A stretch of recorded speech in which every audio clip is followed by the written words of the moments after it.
December 16th, 2017, regular meeting of the Town of Poughkeepsie Planning Board. Please join me in the Pledge of Allegiance. Pledge allegiance to the flag of the United States of America and to the republic for which it stands, one nation, under God, indivisible, with liberty and justice for all. Thank you.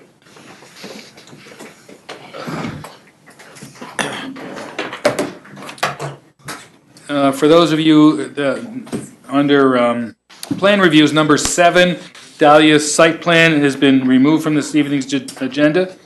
We will not be doing that reapproval this evening. We will be handling that on the meeting in December, which I believe is a week early, so it'll be the 14th of December. So that will be on the 12/14/17 meeting, okay? So it will not be heard tonight. And we have a couple of things, number 8 and number 9, which are 2 time extensions, which are just kind of bookkeeping types of things after that. Okay.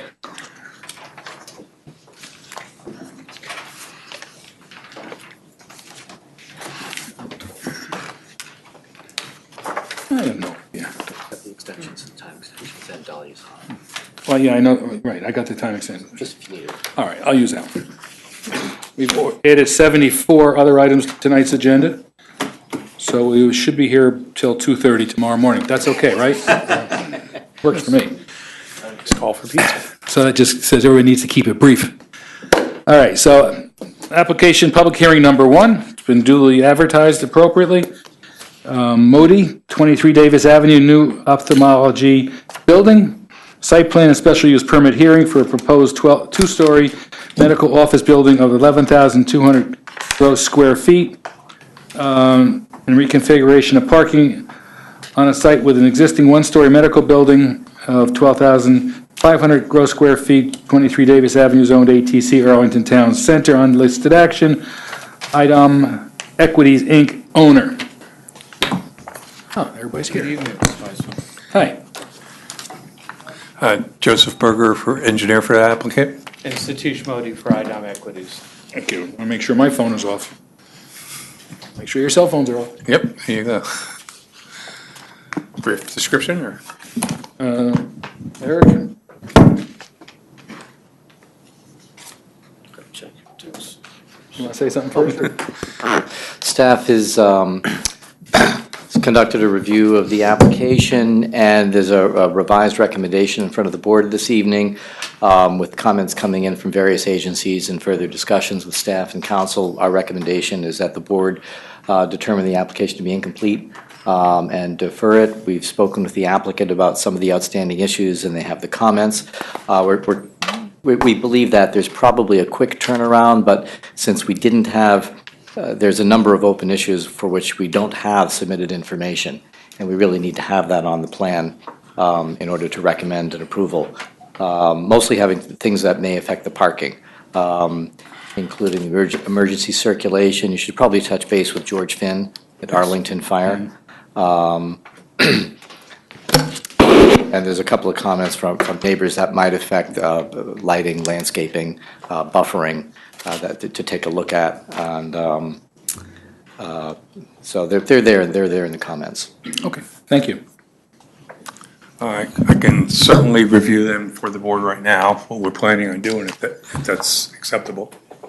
Well, I think that, there's enough open switches here that we're probably going to defer.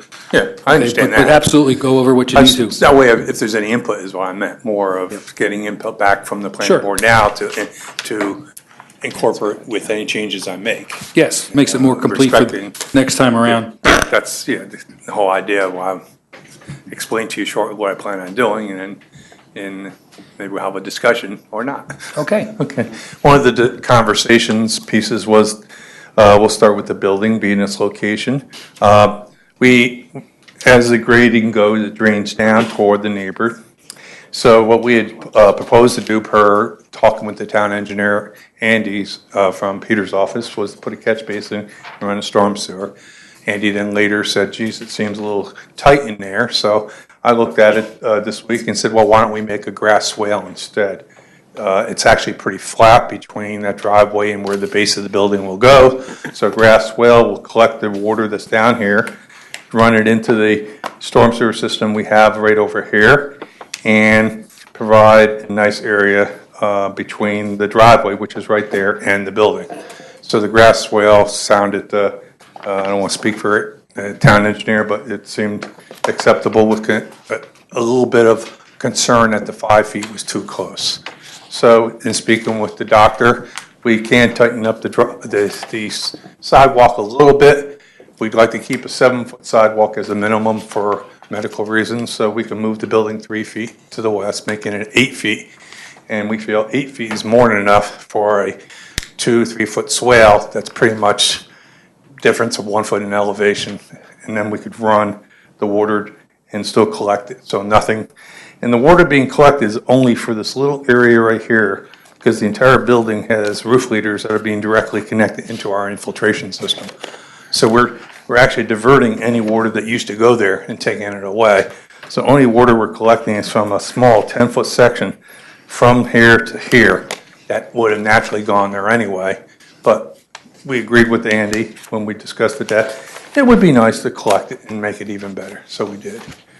On the question of the access for fire, the fire department didn't give me a direction. They said to do a turn. I thought they'd come off of our arterial. They've now told us they want to come up Davis and come in. That's just putting a different curve on. It does have a little tightness in here. So what we are able to do is I'm shifting these spaces right here. This is a bigger aisle here than here, so I'm making this the minimum 24-foot aisle, pulling these this way and providing a little bit more room for that fire truck to make that turn. And that cleans that up. The other area of concern was right in here, where we were aggressive in getting extra parking. We really just, in order to give you a 24-foot aisle here, I got to eliminate that one space. There's no way around it. It's where people park now, but we'll just stripe it out so that the fire truck can go past it. And that was just right here. The lighting. George yesterday mentioned you had to be able to get the truck within a certain distance of the new building. Yes. Did you speak with him about that? Yes. Well, I got the comment from him, so Okay. we're going to try to do that. And we should be able to do that by coming in like this. They don't ever want to come too close, so we should be able to get right in here. And I'll discuss that with them some further. Okay.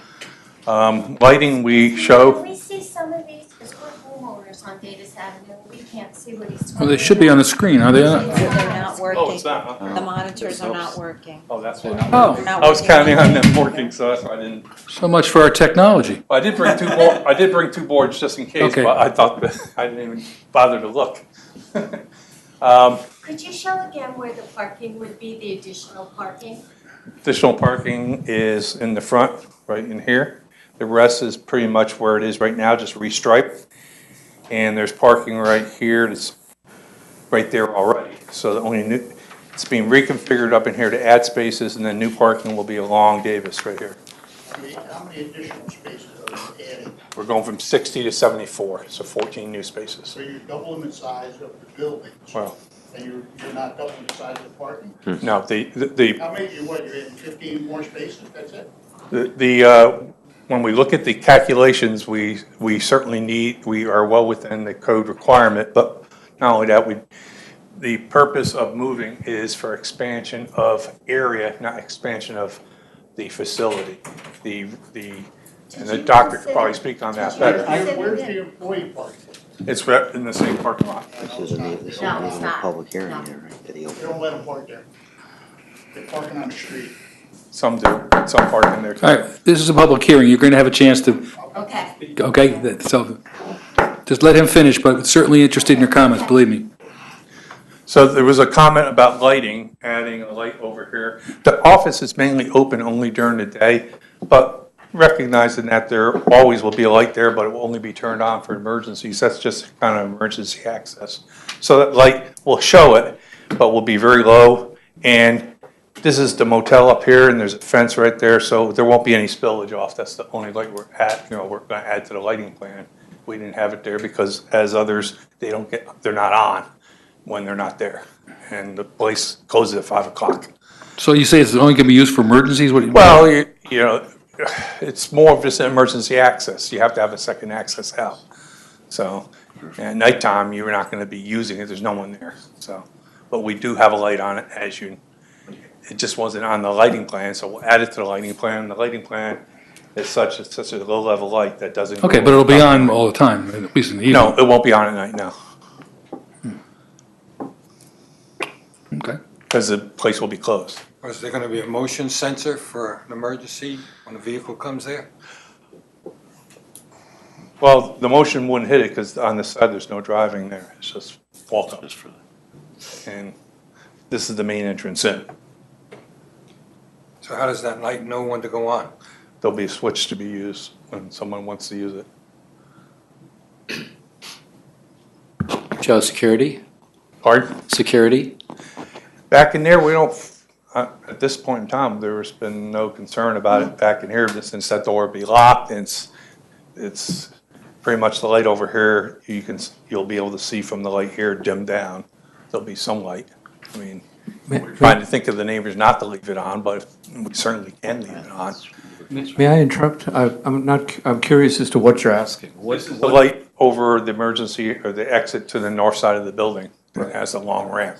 So it's just an emergency, is it? We can put it on a motion sensor Yeah, should we you can. need. I mean, There will be no patients using that. Yeah. It'll just be staff and doctors going up there because that's, our offices will be on the second floor, right in the back of the building.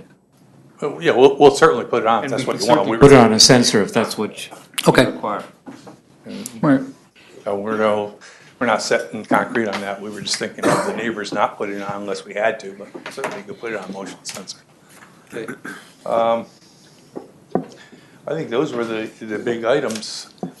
Okay. Did you want, maybe just address the rock? little Rock, rock- well, two things, I guess, actually. One is There's a rock, little- there's a little and rock also right there. in general, parking during construction. Oh, parking during construction, what we're gonna do first is the first time to work, we're gonna create these extra spaces that are here by reconfiguring. That'll be done very quickly. It could be done over a weekend before anything starts. That provides some extra spaces. It'll be up to 40 spaces will still be in here once we cordon off the area for construction.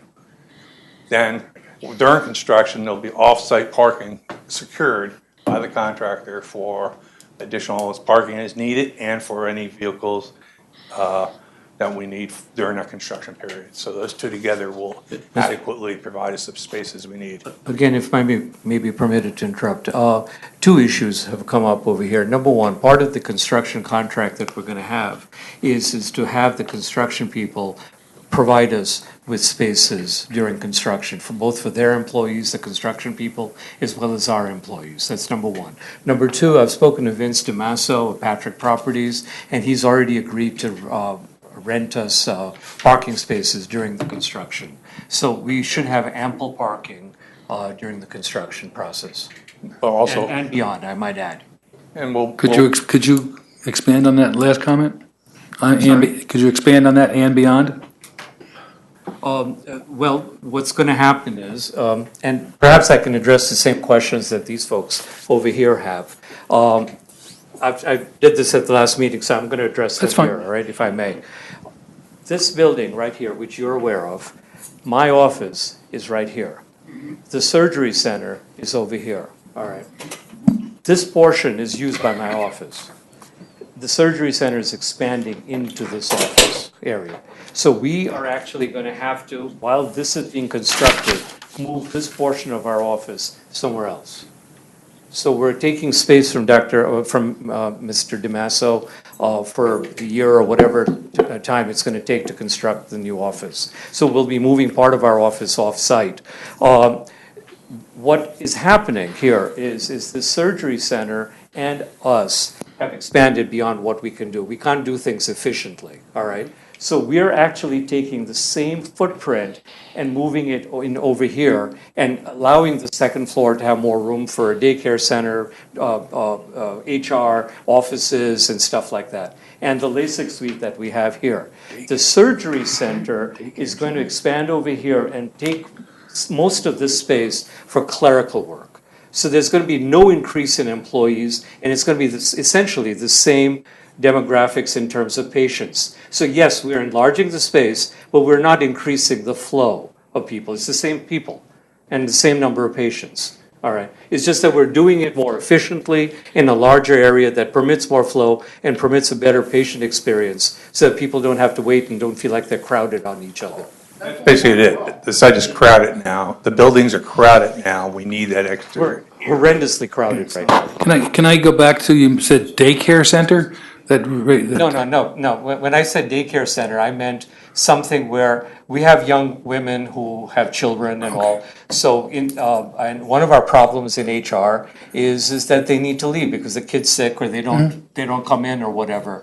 And we can have, I mean, it's conceptual. At this point, we haven't decided on it. But we have the room so we can take care of these kids up there if we need to, so that we don't have disruptions in our staffing and in our. Okay, so it'd be for employees. They're employees, right? Yeah, absolutely. Okay, no, I hadn't heard that concept before, so that's fine. I just wanted to get a That's what it clarification. is. Thank you.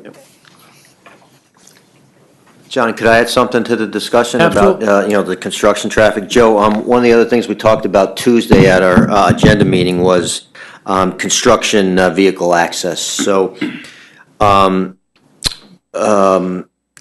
you're going to have some conflicts with people using the office and construction, vehicles. I assume the construction vehicles are going to use the Davis Road. Correct.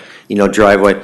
What about cordoning off the Davis Avenue driveway for construction access only during construction and having access for the office strictly off of Fowler Avenue? That's what so we were this way. I think we should add, then, when you update the plans, I think we should have that on there, like a construction access plan. Okay. So this way, you don't have to worry about any conflicts between people visiting the office and any construction equipment. Okay. Yeah. We can show that on the plan. That's what our intent was. Can we reverse that? Have the construction through Fowler? There'd be more parking. I mean, then you're gonna have the construction vehicles going through the entire, parking lot versus if they come off, like of Davis, they're gonna be right there where the construction site. Fair enough. Yes. know? Because we going past all these parking Yeah, spaces. you don't, so, We come in here, we're not, none Right. of these are. Again, we're not here to solve this tonight. yeah, so right, we're just. Come up with a plan, maybe we have a Exactly. staff level discussion. Okay, so we get all this stuff buttoned up, so next time you come in, we can, know exactly, have all these questions answered and so on. Yes, All right. understood. Thank Joe, you. if you could also just, the other things you talked about, if you can Anything else? also put those with boundaries on the plan and notes as to exactly, the phasing of the, the phasing of parking, and the notes about creating off-site parking. That way, Okay. because I think that'll be easier for the board to understand when the comments which have been coming in about what happens when they do construction, how are there gonna be enough spaces when? Okay. And if you put it on the plan, then it will be evident. Okay. That'll help. We can do that.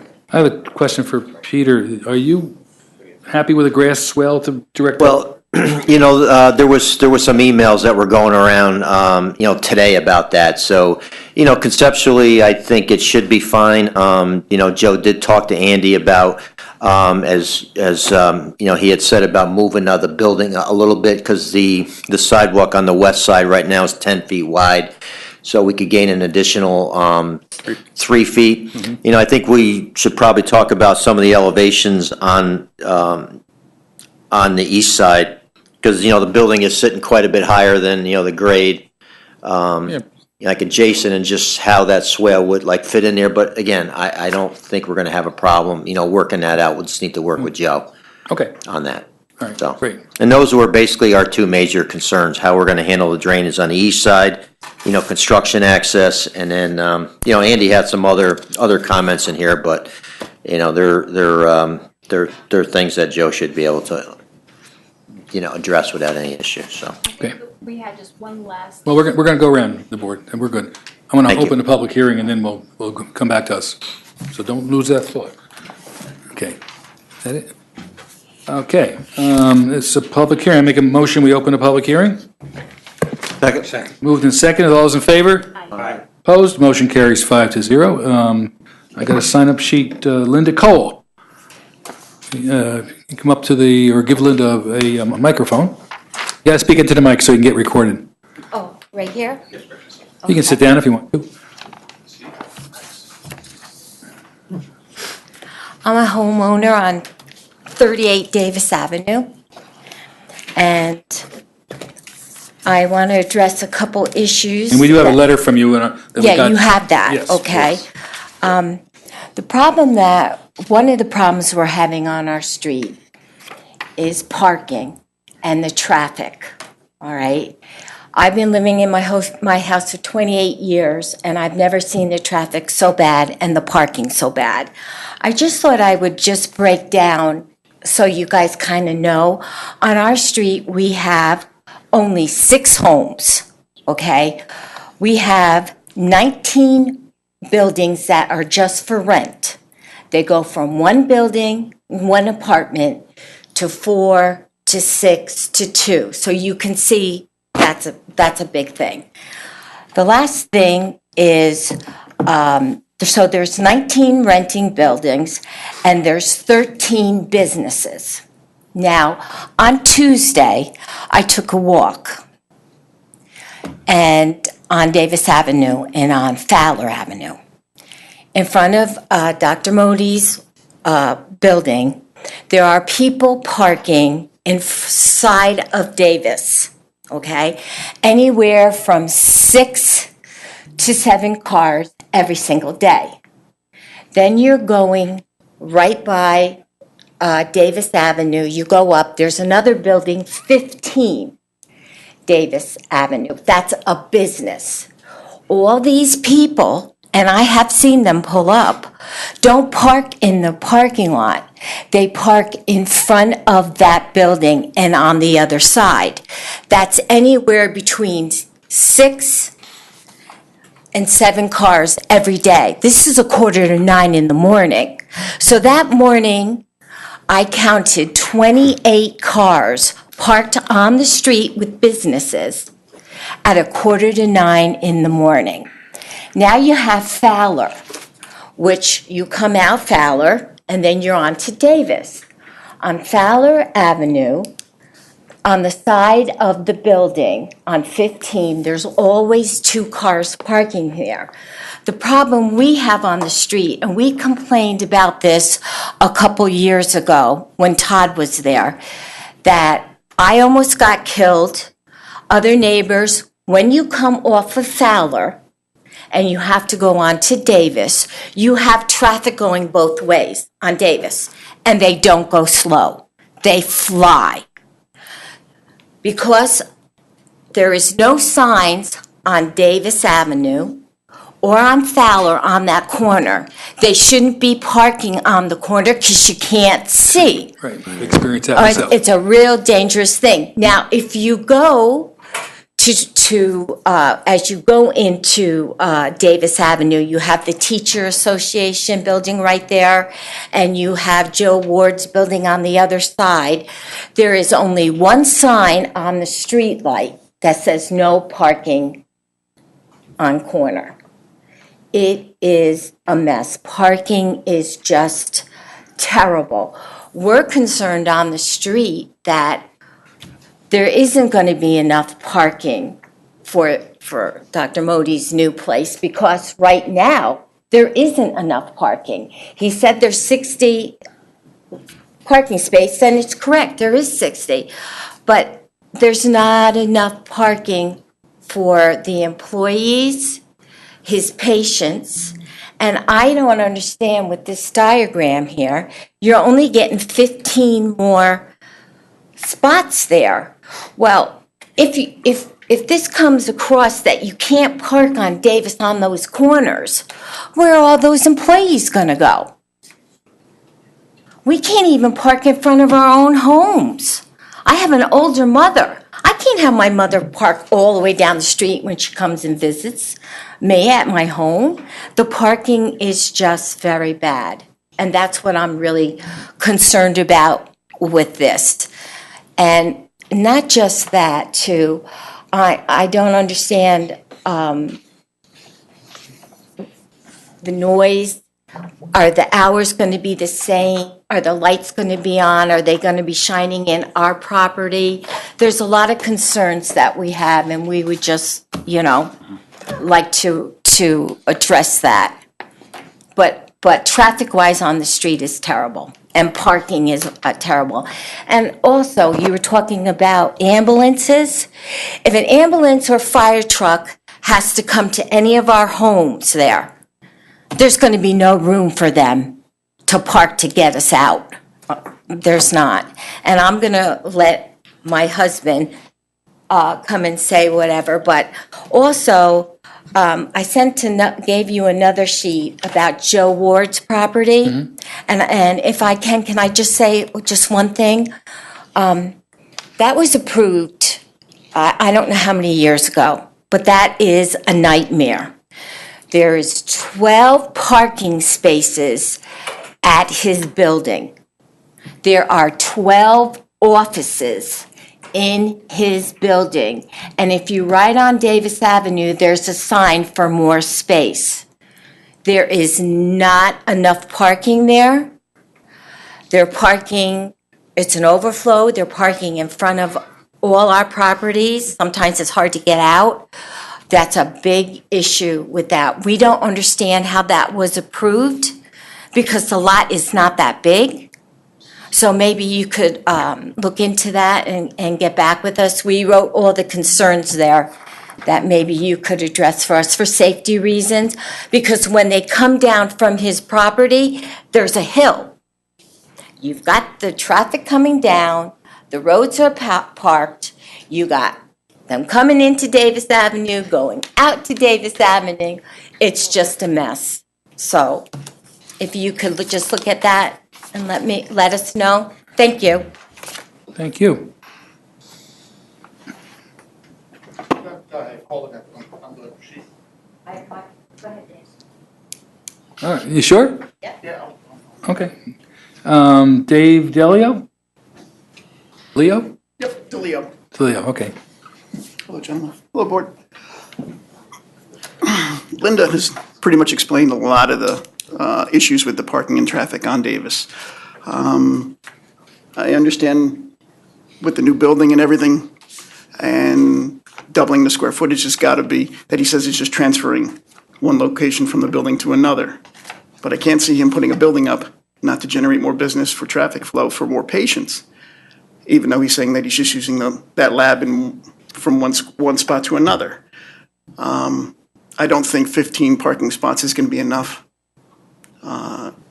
regardless of the number of employees or staff or patients or EMS trying to get into this facility, coming off of Davis, coming off of Fowler. Fowler has enough of its own issues just with no easement on any of the corners from Davis to Fowler, going either left or right off of Fowler onto Davis, heading towards the arterial, heading towards Raymond or down Davis Avenue. Cars park right up to the fire hydrant, right up to the corner where the lawyer's office is, right where the union hall is. There's always traffic there.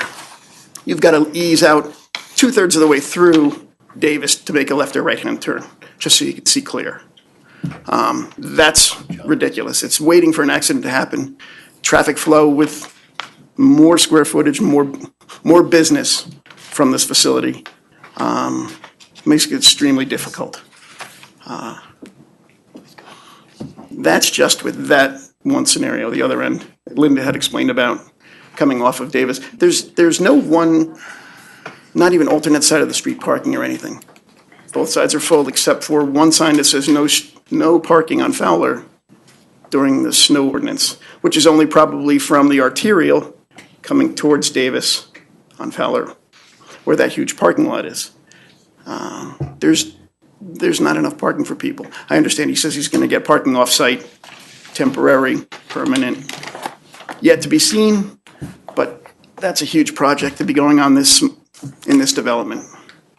Okay. I'm just concerned about that. I understand. Along with easement and lights and traffic during normal business hours. After hours, everything's quiet. Some of us work nights too. I understand, thank you. very much. This should be something that we get the traffic division to take a look at and get their comments. Okay? All right. Sure. You're David Cole. I knew that from. how long is the construction gonna be on it? When's the completion date or start date or whatever? They're claiming 6 months, sir. Between 4 to 6 months. There is no start date yet because it's not been approved. Right, Yeah. right. So they're figuring 6 months from, okay. Okay, thank you. Okay, thank you. Anyone else? I'd like to keep the public hearing open, so I move we adjourn the public hearing until December 14th, 2017. Second. We moved and second to adjourn the public hearing to December 14th, 2017. All those in favor? Aye. Opposed? Motion 5-0. So in December, they'll be coming back in with additional information. The public hearing will still be open. So I urge you and your neighbors to attend and so on. 14th? Yes. December 14th, okay. It's a week earlier than usual. Usually it's the third week. In this particular case, because of Christmas, it's the second week of December. And if you have comments, I'm sure Dr. Modi would be happy to talk to you if there's something you want to talk to him directly about. There's nothing wrong with doing that. I'd be happy, sir. And he said he'd be happy to, so that's always a positive channel to take. Okay? May I make a couple of comments, or am I? Sure. We moved into that building in September, Labor Day of 1996. We've been there for 21 years. The surgery center opened in November of 1998, all right. Nothing has really changed in that time. If you say parking has gotten worse over those times, it's other businesses that have done that. I'm as busy as I possibly can be. I really don't need more patients. The patients I have, I want them to be treated well. I want them to not have to wait. So really, the demographics are not changing. Our office starts around 8 in the morning, so 7:30, the surgery center around 6:30. By 2 o'clock, 3 o'clock, you can attest to the fact that our parking lot is already half empty. All right, really, everything is over by then, all right? We have no Saturdays, no Sundays, no holidays. The only time I would come in on any of those days is to see a stray emergency, which, all right, really, nothing has changed in our practice. I suspect it's the other businesses that have impacted the flow in your area, and on the street. Well, it's kind of cumulative. And I've asked them to get with the traffic division, the police department, is to get them to weigh in on. What did the parking survey show? You had you commissioned I know I'm paying for it, so I was wondering what it showed. The, actually, the one that Joe did, I think, was a little more illustrative, because it showed that there were intermittent time periods, not on any regular basis from day to day, but pretty consistently between 9 and 1, when there would be 0, 1, or 2 parking spaces available, which would suggest that at those times, it's pretty much a capacity. People going in and out can't find a space. That's what that one showed. And then the one that Mars Associates did, they did it a later week. It's hard to know. They're not directly comparable because they used slightly different methodologies. Also, I was advised that there was that the staff knew about the parking study, and so there was quite a dramatic difference between the numbers during the study that was done earlier and the study that was done later with knowledge. Which means that if we get parking elsewhere for our staff, that would alleviate all the concerns.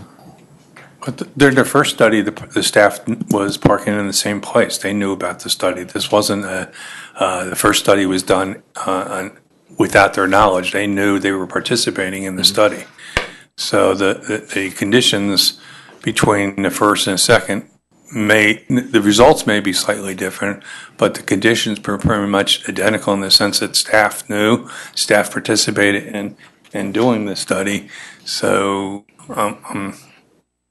the difference I'm not sure, that's probably but it's not because the staff the staff knew about the second study and not the first. They knew both.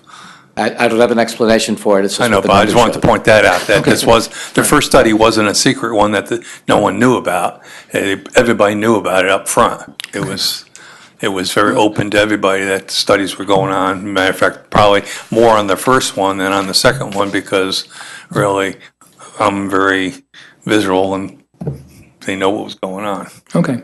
Well, certainly one of the things we're going to talk about in a few minutes is ways to mitigate some of that, and Dr. Modi touched on perhaps leasing off-site parking for some number of years and for staff, and freeing up some parking and maybe revisiting it after some period of time to see if it needs to continue and that kind of thing. And we can talk about that type of scenario at some point. I'd like to go around the board if I could. So I'm going to start with Nicole tonight. I think one other concern that we had was snow removal and snow pileup. So if you could just kind of clarify exactly where that would be on the property, so that we could kind of get a clear understanding of that.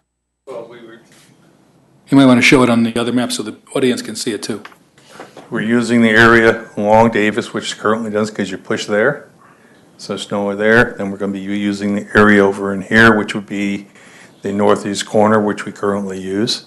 And it's basically where you naturally would push it. All these areas here, it's broken up into several different areas because that's where the plows would normally go. And then, so there'll be piles here, here, here, here, and here. And that's where the snow would normally be plowed. So that's, and the parking lot's not changing that much currently than it is now, other than this front right here, which will be plowed over in here.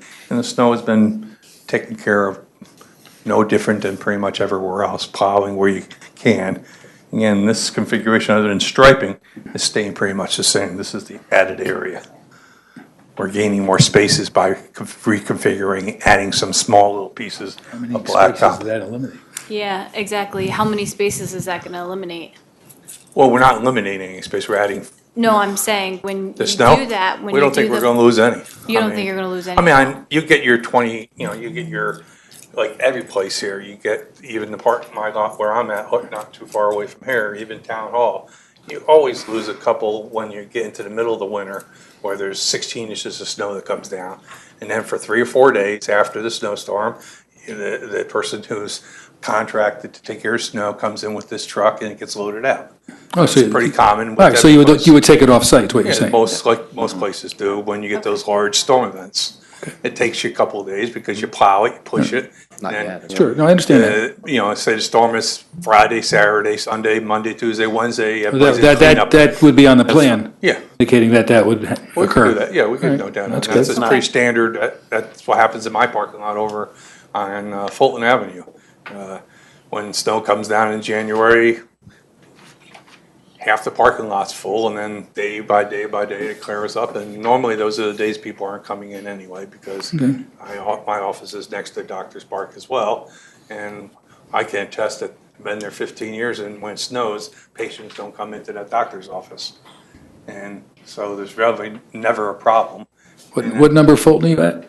I'm at 100 Fulton, Okay, right next to good. Children's I figured I'd get a free advertisement here, so that's fine. I've been in there for a very long time. Okay. And so I'm very familiar with Doctor's parking areas because I'm right in Doctor's Park. But it's like. And I'm glad with you're, parking. I'm glad you're in the town too. I've been in the town since I opened my business.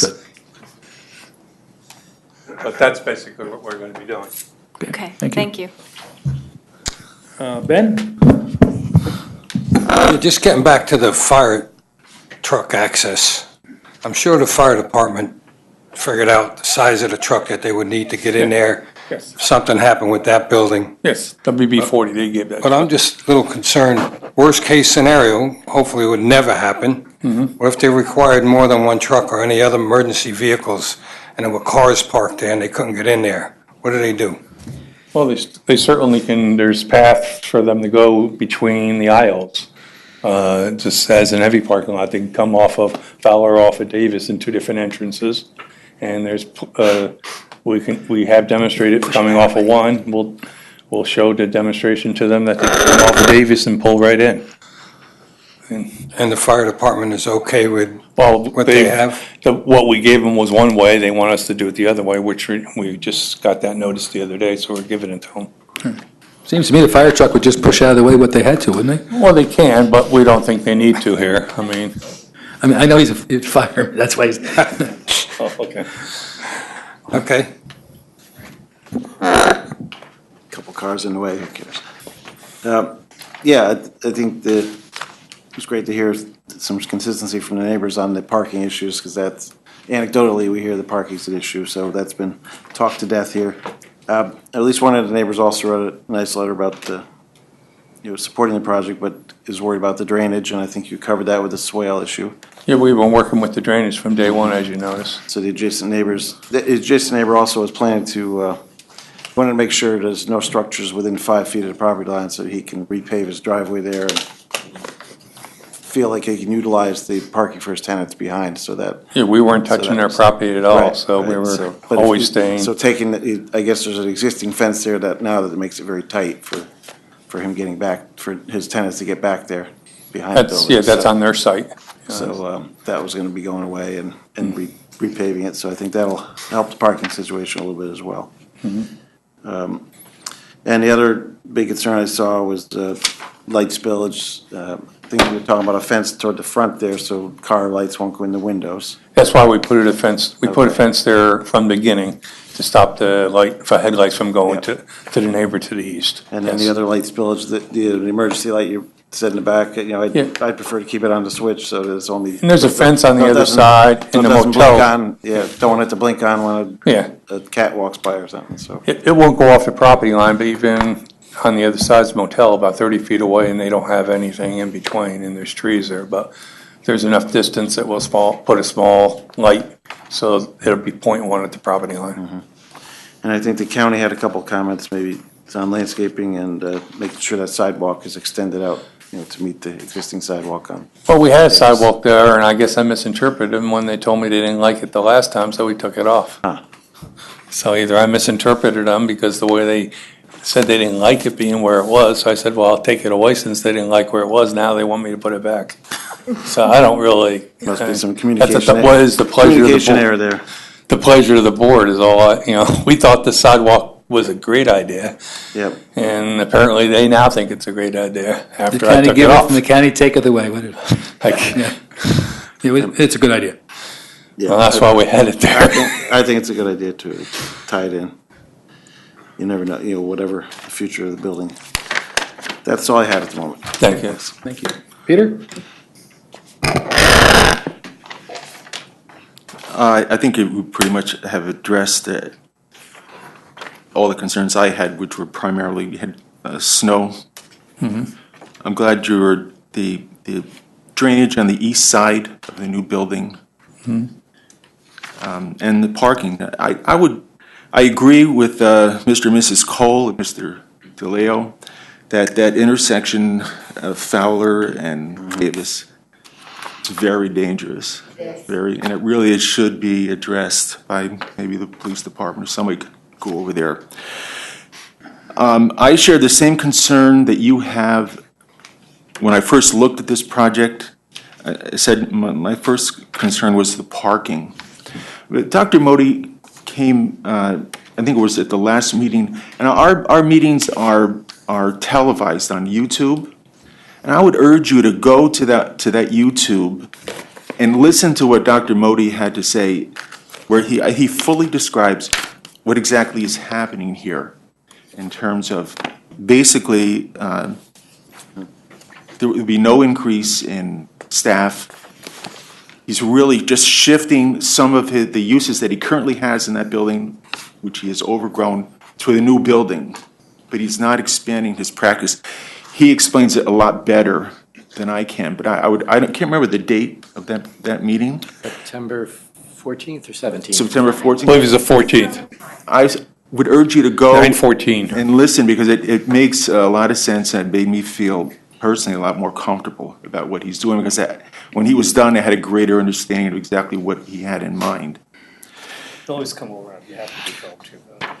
Do they have copies of the letter? Do they have copies? Something. Yes, I think so. Something that we might also look at in the future, which has been done, and where, for instance, by the Health Quest building on Columbia Street, where if the parking if there is a parking overflow from the facility, they start issuing parking permits for residents of the neighborhood. And if the parking overflow ever does become a concern, we can always go to the town board. You can go to your councilman or the town supervisor and say, listen, we've got a serious problem here. We can't park. We'd like you to look at, I think in New Hamburg they did that too. Look at the possibility of having parking permits issued to the residents of Fowler or Davis. They were gonna do that because of the bachelor students in that area. And none of the residents wanted it.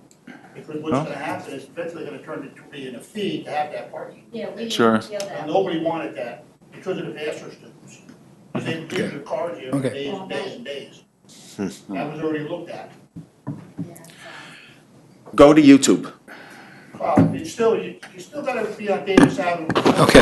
It's a problem. We've adjourned the public hearing, so I really, but next month you'll have a chance. Thank you. Got to follow protocol. Okay.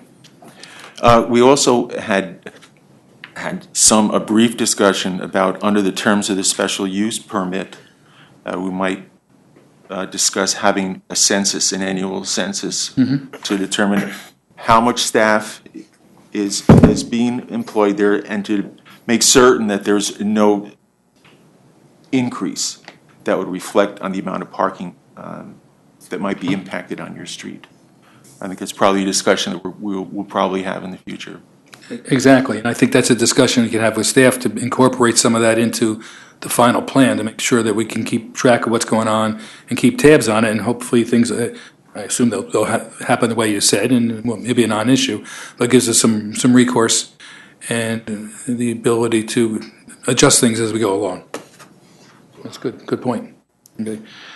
There's a couple of letters, another letter from another neighbor, Colin Brodsky. I don't know if do you have a copy of that? Yes. Talks about the driveway defense, et cetera, so you could address some of those issues. Yeah, that's what I was talking about. Those concerns? All right, thank you. Any other the board? Just one. Peter brought up Columbia Street down there, and I don't know if there's available parking nearby, but one of the things they have at the Columbia Medical Facility there is valet parking. So, because I know my wife goes there, I go there, it's horrendous trying to park there.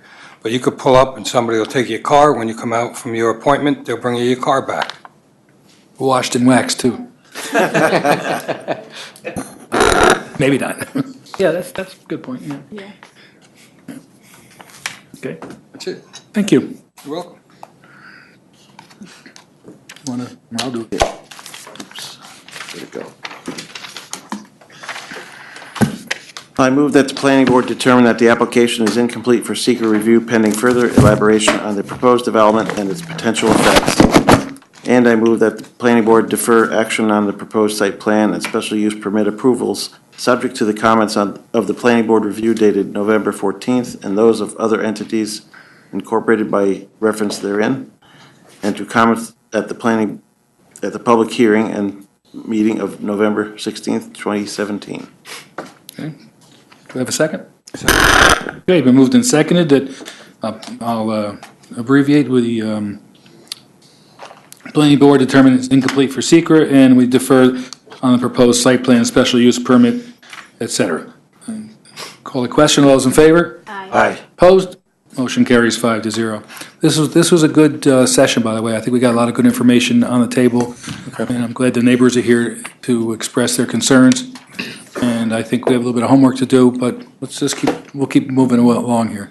Thank you. Would it be okay to contact you tomorrow, Eric, to Sure. fine tune some of this stuff? Because it's Yeah. deadline's Monday. Yeah. I want to make sure I hit it. Right, Okay. and if, Thank you very much. Thank you all. Hey, thanks for coming Have a in. great Thanksgiving. Thank you. Okay, thank you. Okay. Public hearing number 2, River Point Residential and West Park Professional Buildings. Site plan and aquatic resource permit hearing and lot line revision regarding proposed development.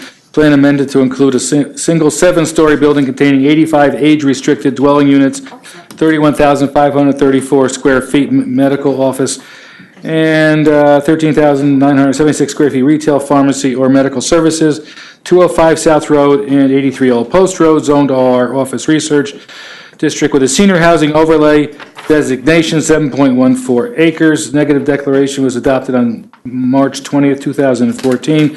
WA Route 9 LLC owners to be adjourned. I move that we adjourn the public hearing, the site plan and aquatic resource public hearing to February 15th, 2017, subject to re-advertisement of the public hearing for a revised submittal. 2018. Yep, 2018. I was reading what it said. Okay. Yeah. That's next year, That seemed 18. funny. Thank you, Counselor. Living in the past. I'm glad somebody's reading.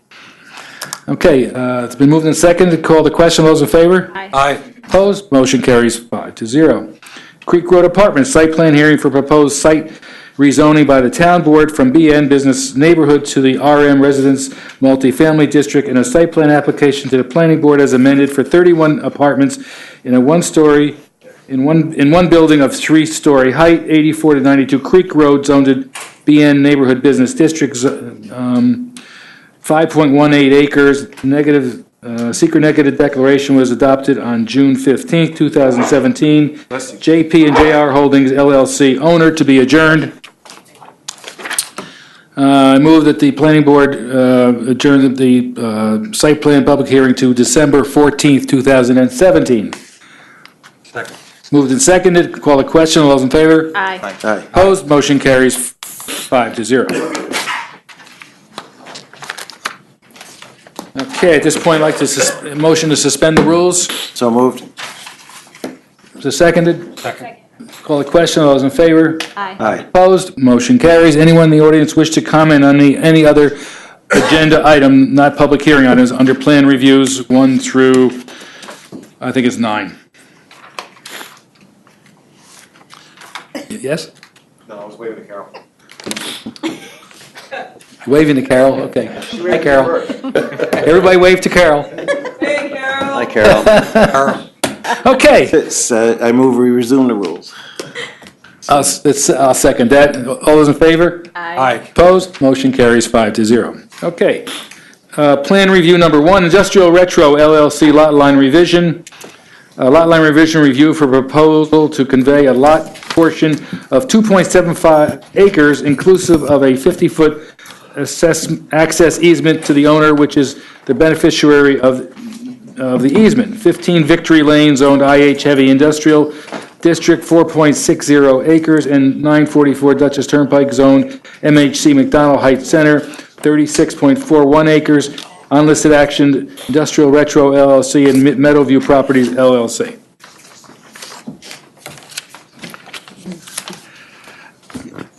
Good evening, Jeff Kane, representing Industrial Retro LLC.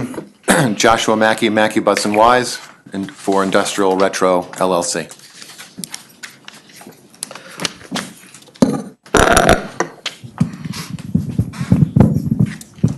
So Carol has a fan club.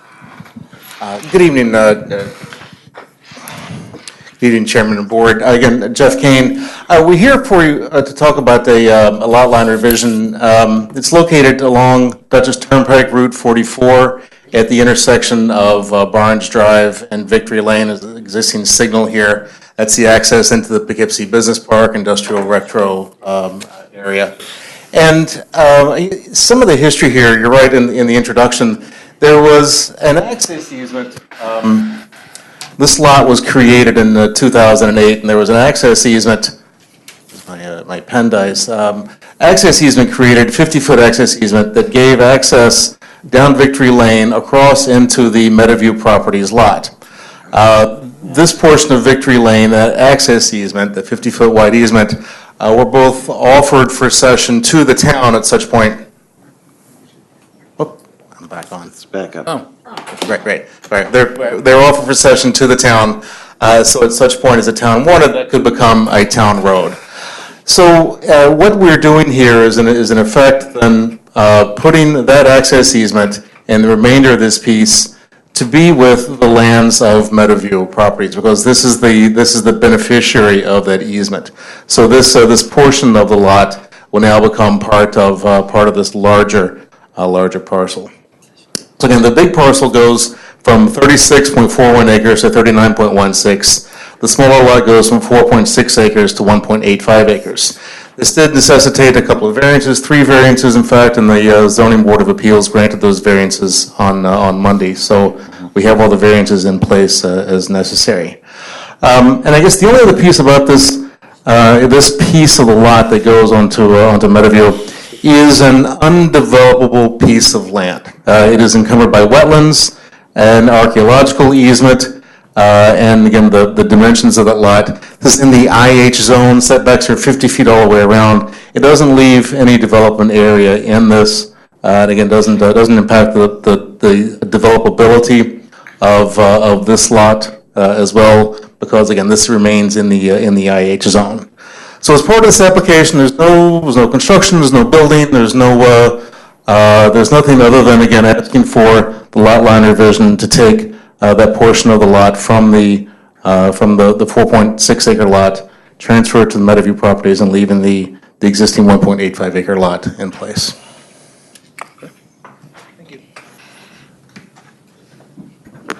Let's see.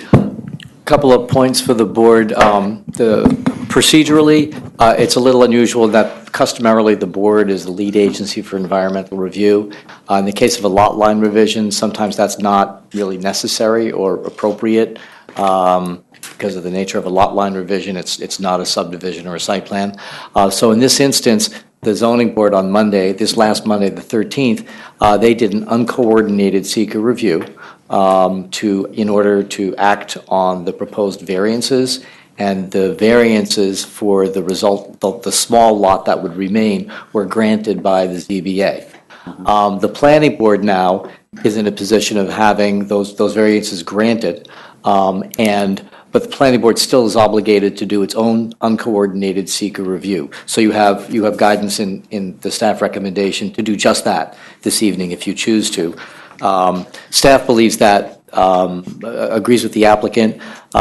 There's no environmental issues here because there's no proposed physical activity or development. We would agree that the land that's proposed to be conveyed is constrained by by wetlands, by easements, a whole bunch of easements. There's no evidence that it would substantially affect the developability of either of the resulting lots. The smaller lot to remain, although it is getting smaller, it's a developable lot. So on that basis, we're recommending the board, if the board agrees with that, that you may, if you choose, go ahead and act on the lot line variance and approve it. Lot line revision. Lot line revision, excuse me. Okay, thank you. Let me start with Ben. Any questions? Carl. I guess the only question I had, I think the original industrial retro site plan had a office building on that site, so is that 1.85 acres enough land to do something there if you so decide in the future, or if they decide? Right. It is, in fact, the improvements, the physical improvements for that proposed building, the site plan that was approved in that lot, extend only in the area of the 1.85 acre lot. So that, again, that access easement existed at that point in time and was not encumbered by any development on the 1.85 acre lot. So you're not cutting anything out from being able to do that and, later? Right, and we've shown the setbacks on that lot as well, so you can see kind of the developable area left on that 1.85 acre lot. Yeah, it's a crowded map to look at, but yes. It's a crowded map due to the size of the big parcel. Yes, it got right. It's a lot of the information got small. All right, that's all I had. Thanks. Thank you. Peter? Just one comment. Since we're going ahead with McDonald Heights, we had a public hearing for the DEIS. We're in a sense creating a unification here. And I just want to get something on the record going forward, that if anyone at some point looks back at the process for McDonald Heights, they will make it clear that this is not segmentation and that what we're doing here is appropriate, and that this is not really come under the umbrella of having that public hearing requirement. So We actually dealt with the segmentation question in the draft of the neg deck, so we have statements in there. I read it. Yeah, and I think it's important to note too, and it's stated in the neg deck, the two projects are not functionally dependent. What ended up happening here, and as Jeff has pointed out, the 1.85 acre piece of this existing 4.6 acre lot is the only place on it that you could actually construct something, and it's cut off by the access easement. The tying it back, the remainder piece, the constrained land piece, tying it back into McDonald Heights was at the request of staff, because what we didn't want to have is a constrained piece of land floating around out there that somebody stops paying taxes and goes into the county's inventory, and then somebody comes along and buys it, tries to develop it. We've had that scenario play out too many times. So that's the reason for the connection. I understand. I just want to make it clear that the incorporation of that parcel does not fall under the public hearing umbrella for Right, McDonald it Heights. does not. Thank you. I didn't really have anything to say at this time, no. Okay, thank you. Anybody here? Nope. Okay. Well, I move that the planning board, as an involved agency for an uncoordinated seeker review, determine that the Industrial Retro LLC lot line revision would not have a significant adverse effect on the environment, and that no environmental impact statement will be required for the reasons in the negative declaration dated November 16th, 2017, prepared by the Planning Department. Second. it's been moved and seconded. I'll just call the question. All those in favor? Aye. Opposed? Motion carries 5-0. I move that the planning board grant conditional lot line revision approval and also grant a 60-day time extension of said approval from January 15th, 2018 forward to March 16th, 2018, subject to the following 1 through 3. And I don't think we had any additional comments tonight. 1 through 3. 1A has been satisfied. 1A. The variance. Just in case any questions regarding Yes. filing, it wouldn't matter to, I don't think it affects it to keep it on and might save trouble. Yep. Variances have been done. Okay. Right? Second it. Been moved and seconded that the planning board grant conditional lot line revision approval and also grant a 60-day time extension of said approval from January 15th, 2018 forward to March 16th, 2018, subject to the following 1 through 3. Would that could also include comments from the board, 14? We could, you want us to amend that to make it number 4, to include comments from the board? 4 comments from the board tonight. Accept that change? Everybody accept that? Okay. Second again. And second, to call the question. All those in favor? Aye. Opposed? Motion carries 5-0. Thank you. Thank you. You're welcome. Great holiday.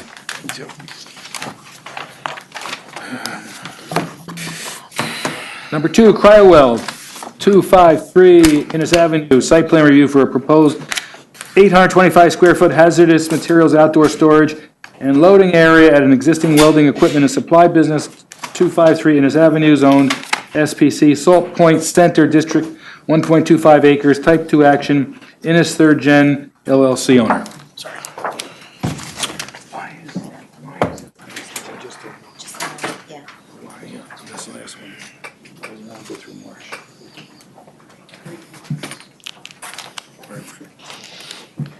We just did. Good evening. Brandon Petrella, Mori Architects. Nick Centerani, Cryweld, and Innis Third Gen. Why is it? Finish. 60-day time.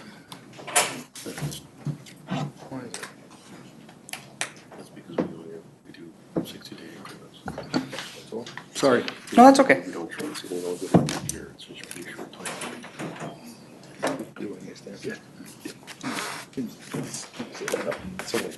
All right, that's had a point. Yes, you are. Brandon Petrella, Mori Architects. Nick Centerani, Cryweld, as well as Innis Third Gen. Okay. owner and the architect representing the application. It's actually been a little while since we've been before you. We previously had an approval on a Tucker Drive site that we went through, and now we've relocated and trying to improve the new site. So this proposal.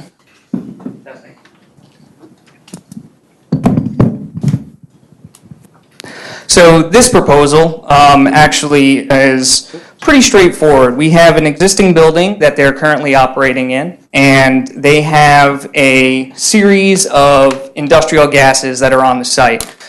Today's codes really don't want those types of gases in a wood frame structure. So what we're trying to do is meet today's codes by allowing an outdoor non-combustible storage and loading area. So that is what this application entails. It's the addition of a concrete, steel frame, steel roof, loading dock, 825 square feet, located here on the east side of the site. The site currently has access off of Pale Road. They currently bring their trucks in, do their loading and storing outdoors and indoors right now. We will continue that sort of interaction, except now we're going to have all of the flammable materials in one location outside of the building. So once again, it's really just to allow them to increase their safety on the site, prevent them from having materials being stored on the ground or outdoors in trailers, which they have to do currently because of DOT standards.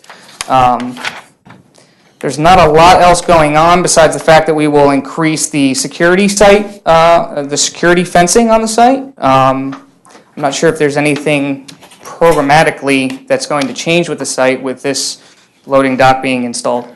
Just look better. It'll just look better, exactly. Okay, thank you.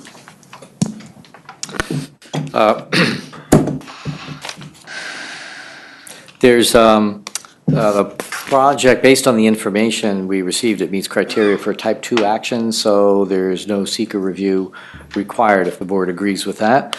That said, we have a few issues to be addressed for preliminary review. I think tweaking the plans, I didn't think we came up with any big showstoppers that can't be handled with a little additional information on the plans. So we're recommending the board defer action, and with the next submittal, have a public hearing, and we can take it from there.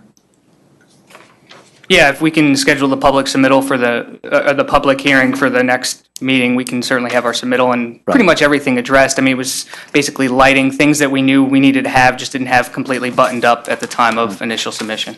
Right. Probably the only thing might be, there was I think a question about circulation, emergency access and circulation, just to clarify on the plans. A couple of other smaller things, the height of the fencing for security around flammable gases. Well, that was a great point. The existing fence, staff brought up the point that we were proposing a 4-foot fence. The existing fence now is a 6-foot fence, and it actually has a small extension on it that brings it up basically to 7 feet. So we'll do the same thing. We'll have a 6-foot fence, and then we'll do a 1-foot extension, outwards at an angle to prevent climbing. So that's what we would propose. Barbed wire? There's currently barbed wire on the existing fence. We're not proposing to change that. Our new fence, we won't install the barbed wire. Like I said, we'll do that sloped incline that's outward that stops people from scaling over top in lieu of the barbed wire. For the new fencing, I know the zoning won't approve, they'll call out a prohibition on the barbed wire. Yeah, that's why the new fencing will not have it. Okay. We'll do the slope cap. That's just the code. I know, no, it's code now. It's actually you're not supposed to do it anymore. Yeah. Can we use razor wire? That's safer, right? Well, it's safer for whom? Yeah. Okay. Carl?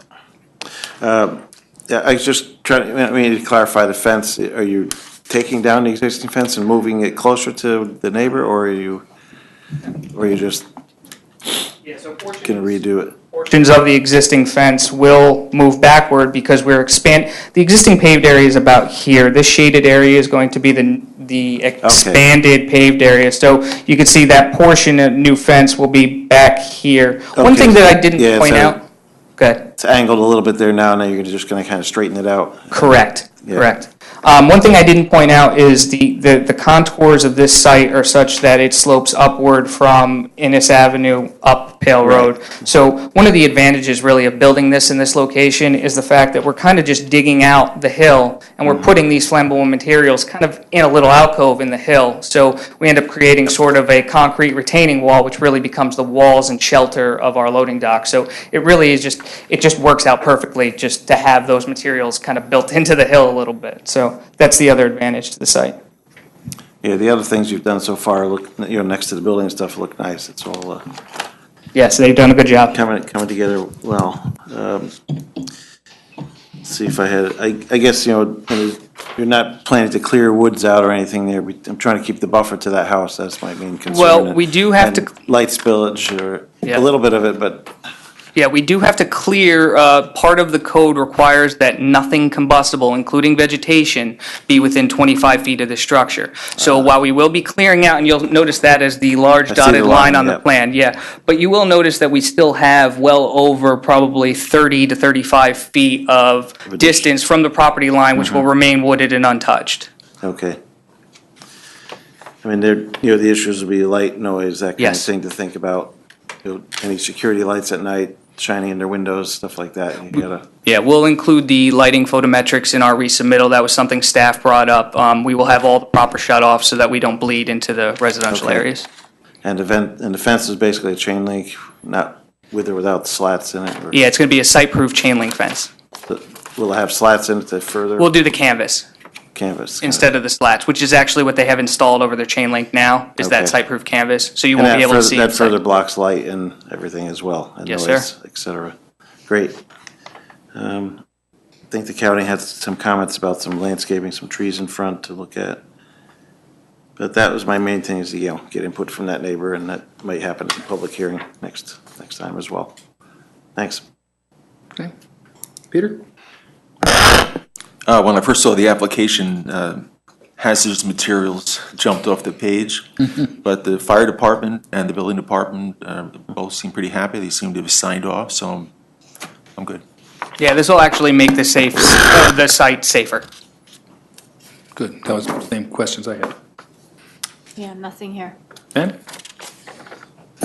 One thing you didn't talk about, there's a 1,000-gallon propane tank here. Is there one existing now, and it's going to be bigger, or is it just going to be a new tank, or? It's the same tank that's actually on site right now. It's actually sitting on a trailer. DOT trailer. DOT trailer right now. So this actually, once again, will make the site safer by providing it an anchored location because of the flood area that they're in. So Okay. this is, That's good. Carl mentioned it, didn't you, about the trees that the county talked about in the front? we are aware, one of our concerns, and I think this was actually brought up previously. Signage. When you had your sign, your pole sign approved, was vision at that intersection. So one of the reasons they didn't install the trees at that time was because it conflicted with people pulling in and out of Pale Road. So we would probably offer the same response, but we're obviously willing to discuss it. It's obviously a pretty minor area. Yeah, it's not a big strip. Not much. Right. Just because they mentioned it. I know, I did get that today, so we'll certainly address it, and, if we need to figure something else out, we Landscaping in can. general Yeah. but in general, you've been doing well. I had one more comment on the, are you gonna repave or anything? Sort of. Yeah, There's a couple Yes, we are. potholes there, could Yeah, I swallow a didn't- car. we didn't want to pave it when knowing that we were going to do the construction Yeah, there. So okay, yep. as soon as that gets So that done, is then we part of- pave. Part of the final plan. Sounds Correct. great. Mike, you said that tank is on a DOT trailer? Correct. What's that mean, a DOT trailer? Department of Transportation? Correct. It's approved by the DOT or Yeah, belongs to them? Yeah. No, it's approved. I can hook up to a truck and pull it. Oh, okay, I was thinking that the DOT was renting you a trailer to keep it down. I just didn't, okay, got it. No, they require special permitting, obviously, when they're transporting hazardous materials, so that trailer has to be registered with DOT. I got it, and- okay. Yeah, so. That's fine, thank you. Okay, I'm good. Okay. Carl, anything? Well, I move that the planning board defer site plan approval and direct the applicant to respond to comments from the planning board and those received from town departments and agencies, including but not limited to the following, 1 through 9. And Moved and seconded. I call the question. All those in favor? Aye. Opposed? Motion carries 5-0. Good. Look forward to you coming back in. Are we going to schedule the public hearing, or would we have to wait Usually another wait for meeting the for that? submittal, because depending on your submittal timing, that can affect when it can next be on an agenda. Okay. So unfortunately, our next submittal deadline is Monday for an early December meeting on the 14th. So if you could if you want to work over the weekend, make the changes Monday, we can do it in December. We could still schedule the public hearing even outside of the meeting? Okay, all right, yeah, we'll do our best then. Thank you. Because you have to get it advertised and, all that stuff. Well, yeah, that's the thing, right. Thank you. Okay, thank you. Okay, Stouffer's Garage, 308 Hooker Avenue. Discussion, a proposed site plan to install a prefabricated storage container to store recycled material, 308 Hooker Avenue, Zone BN, High Neighborhood Business District, .229 acres. Type 2 action, John Peter Stoffa, owner. Hello. Hi, how are you? John Good. Stoffa. Hello, John. Do you guys have paperwork on what this thing looks like? I have 4 copies that Chuck Pliskum said I was supposed to bring this evening. Yeah, I think everybody has Yes. copies of the site plan, yeah. Okay. Site plan we did. Okay. You mean this? I don't have that. No. Yes. Let me see that one. No, I think you're talking about pictures of the container itself, right? No, this is what Chuck We got the site plan. gave me, Just a bigger 4 one of copies. He those. said that you guys are gonna want these. Yeah, there was a new site plan Do you want submitted. them? There was. Sure, Carol bring them over. distributed them. Yeah, this one, right? Yep. Yep. Who's got their hand up looking for one? All right, is that the right one? We got the. Site plan from October 24th. Should be a revision date on it. Yep, there's the 11/14 revision date on the right-hand side, if you're looking at the correct plan. Yeah, that's. 11/14. That's how I roll. You wanna hang on once? Yeah. Look at this.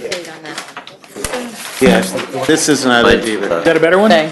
No, this is the old one. See, that's why I asked. I saw it on. That's why I get paid the big. That in the supplemental pack? Pass that down to Peter. Right there. It has the truck in it. Yeah, the truck loading the. You all both see? Gonna cuddle now? No, it's 11/14. Okay. Forwarded. Anybody want to say hello to Carol? See, this one says 11. You have it. Have 11/14. That was funny. Come on. No. I know. You had a fan club. The cameras are working. All right, now that we got that squared away. I don't have. Thank you. I see. We're just hoping that you could talk us through what you're envisioning for the site. The site is currently functioning. Right now, it's an existing facility. Just talk about what your hopes are for including that storage container on the site. So the one of the big main reasons why I'm looking to do this, one thing that's changed in my business over the course of this year is we've always had tire suppliers that would do a 1-for-1 deal. If we buy 1 tire, they would take 1 old tire. If we buy 10 tires, they take 10 old tires. That service has gone away. We have to now have an outside vendor take our old tires away from us, but it's not on a daily basis. They won't come unless I have 100 tires. So now that means that I have to keep 100 tires on that postage stamp that I work off of on the property. I think that it's, summertime, for me, it's not that bad. Wintertime, when they get snowed in, iced in, and everything else that's gonna happen, I'm not gonna be able to get these things out of there. It's just gonna be very inconvenient. In that area that's back there currently now, I am putting the tires there. But I'm just afraid come wintertime, it's gonna be impossible to deal with, number one. The other thing is I have, waste materials such as iron, brake rotors, whatever we use in the shop that we are storing there. We have a guy that comes around once a month, takes that stuff off the premises. It just makes more sense to be able to keep the stuff indoors. It's not bleeding into the earth And, because it's not gonna be rained on, it's gonna be an enclosed, leak-proof building. And the storage of these tires isn't gonna be, noticeable to the neighborhood, because they're gonna be in a building that wanna paint and make, look like, it's just invisible. We're hiding the ugly. Got That's it. basically what I wanna do. Okay. I know just a couple of concerns that have been brought up just in discussing the project. If you can talk a little bit about the adjacent property owner that's in the rear of the building and the relationship there, how you anticipate moving forward with that. So we've had a conversation with the Doyles, that's the people that own the property behind us. Right now, as it stands, there's a fence behind the property that actually is not on the property line. We have I believe it's 5 feet beyond that fence, that is our property. The Doyles do have a shed that's on that property, that is on our property, that is basically fallen down. Okay, so just 1 second. So the fence and the shed are not on your property? No, they are all on our property. All on your but property? The shed belongs to Doyle. Okay, got it. Right, but they're not using the shed, and the shed's fallen down. Had a conversation with him. He says, if you get rid of the shed, you can do what you want. All right, so my proposal was to remove the fence that's there, push it back to the property line, reinstall the fence. It's a fence with the green slats in it, chain link fence with green slats. I'll remove that, reinstall it. In the agreement with him, I'll get rid of the shed for him, make that go away. Install the container, put it on, like item 4 or crushed stone or whatever, just set that thing in place and paint it, color match whatever appeals to everybody, and be done with it. Okay. This is gonna be like a sea container, if you know what they look like. They're, it's 40 feet long by 8 feet wide. Big double doors at the back, so those double doors are gonna be facing Ziegler Avenue side. So when these people come to take and empty out these things, we'll open up the double doors, they'll be able to go and do what they need to do. Otherwise, the doors are gonna be locked and secured. The only time they're gonna be opened is when we're taking stuff out. During the day, everyday use are gonna be shut. Okay, it's like you're reading my mind, because I was going to ask you to describe the container. So I 'Cause think we don't something want that might animals be going in helpful. and out of there. We don't Right. want all that stuff, because it's just gonna make a mess, and we don't need that. If you could provide possibly an image of what that container would look like for the board, that might be helpful. Photograph or- The photograph, yeah. Yeah. Whatever's, Yeah, but basically, it's a tractor trailer type body without wheels. It's gonna be sitting right on the ground. Okay. Is it just pretty much a 40-foot container? Exactly, that's all it is. So if you know what a 40-foot container is, then Right. that's what it is, right? Yeah. Okay. But it's got a roof. It's fully enclosed, watertight. So it's like a pot. It's a sea container.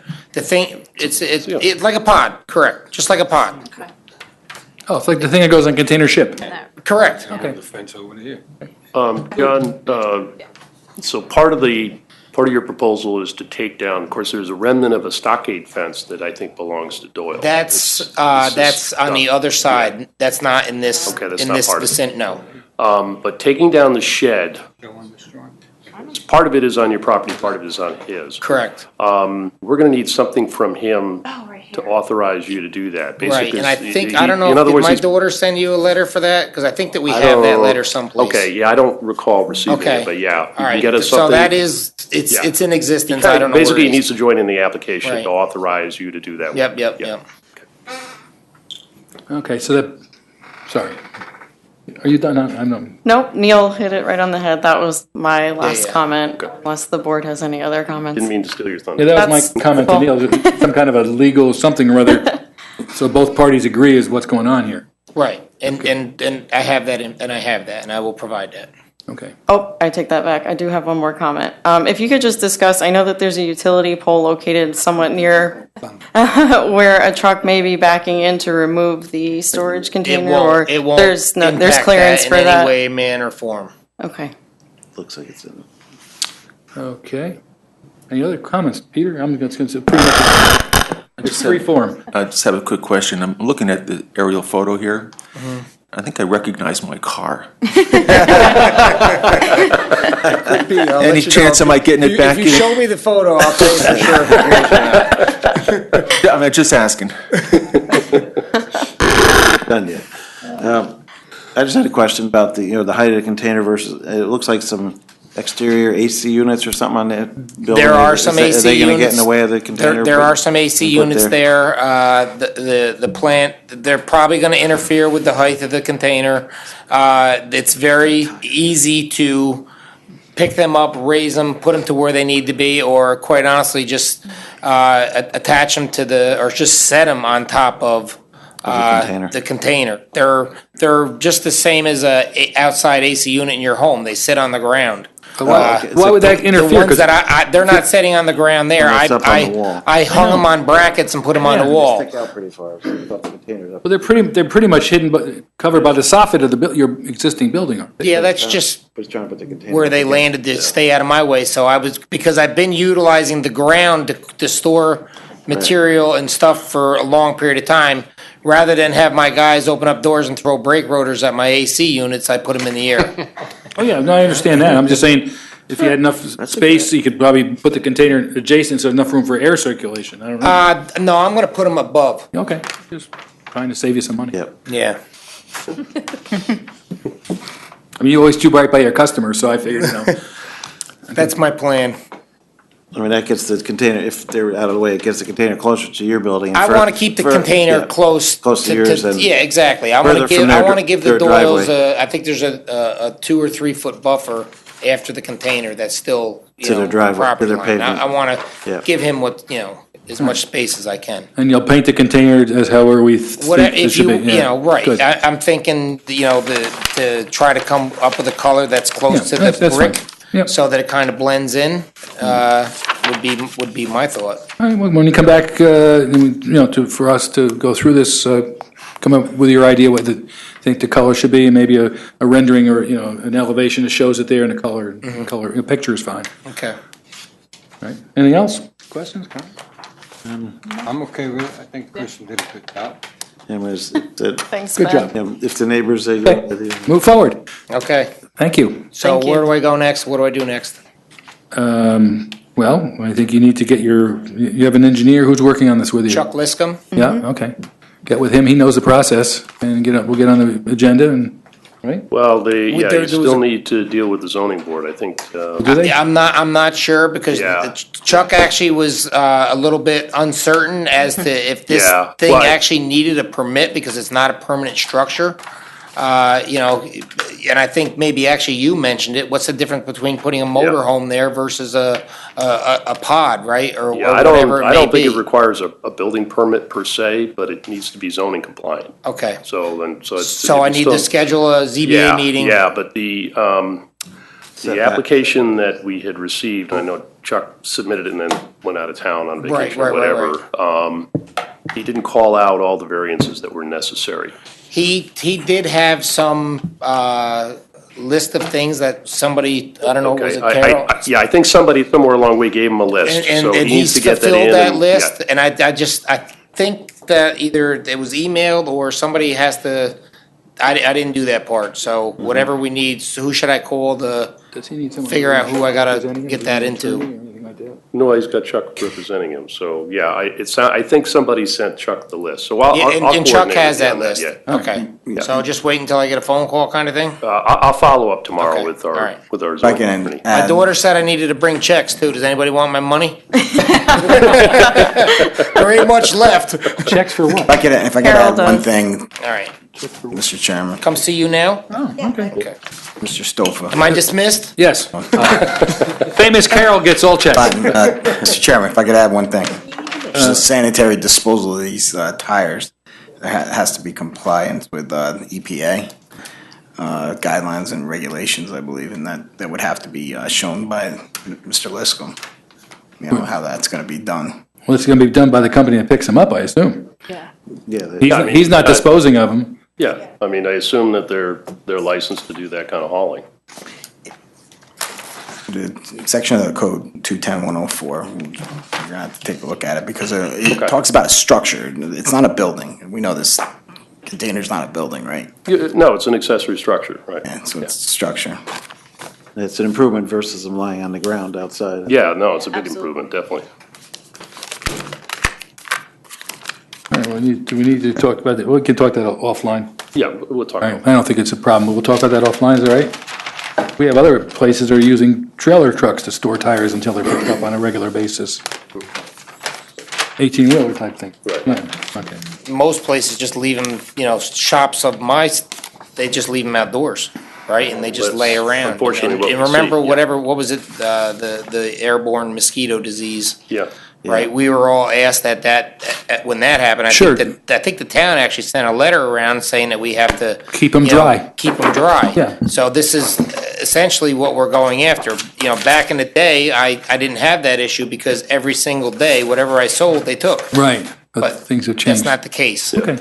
There's permits of transporting these things that have to be attained and all that stuff, and these people aren't doing that. I suppose if, on the plan, if that's- you just and show that's who the the, purpose of having this who your person- vendor is and their license, that's probably all. And they don't have those licenses, and that's why in order to transport a used tire, you have to have a license to do that. And that's why the new tire suppliers aren't taking away old tires. Does that mean if the spare tire in my car is not new, I need a permit?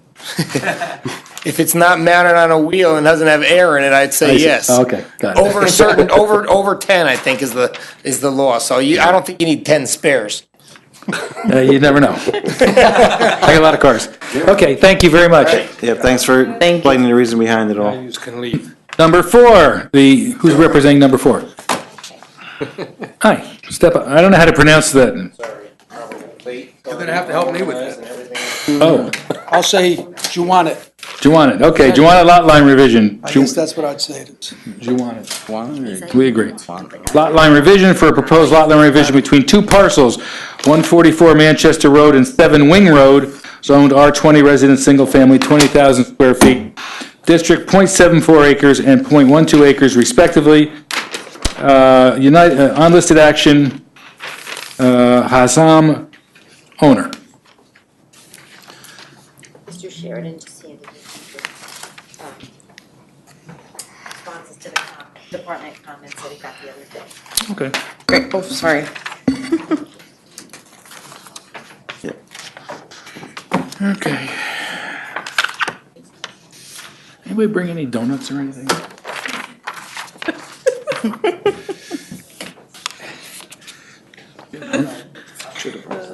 Hi, it's all yours. Well, I received the comments from Carol on Monday, and I think I've only found out today, there's a storm drainage system on the property, on several properties. I found out today it belongs to the town of Poughkeepsie, and they installed it in the 90s. So now what I've got to do is go to the, I'm guessing the engineering department, get a set of plans, so I can reference them on the map. Just, I can maybe get you one step further along with that, because we actually spoke with the engineering department about, because our first question was, are these town drains or not? And the reply that we got from engineering was that no, they're not, the town has no interest in those, has no ownership. Well, and Mark Pfeiffer was involved with that too, wasn't Yeah, there? I asked both the highway superintendent and the engineering department. They did say that a couple of years back, there was a drainage problem in that area, and the town rerouted some existing drainage along the roadway, and it's possible that the reroute may have cut off a connection from those private drains to the town. But they didn't do anything, they had no according to what the information I got, was that the town had no responsibility or ownership of those drains. Yeah, I was told today that it was done in the 90s. The engineer was a Mr. Maloney.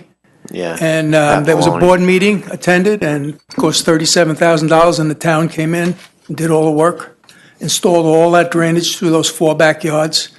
And I'm sure there's a set of plans somewhere, because there's got to be easements that go with it. Well, did you find any easements when you did your? No, not, survey? none of the deeds back to 72 cite any easements whatsoever. But now I've found out it happened in the 90s, so none of Usually, those properties are I mean, if it would have encumbered. happened, if it would have happened then in the 90s and the town did it, I mean, they were pretty stringent about, we need to have easements. I gotta, You know, I I'm wonder if surprised. maybe they were executed, but they're sitting in a file not recorded. Yeah, maybe. Yeah, we'll check with legal. Yeah. Would that ever happen?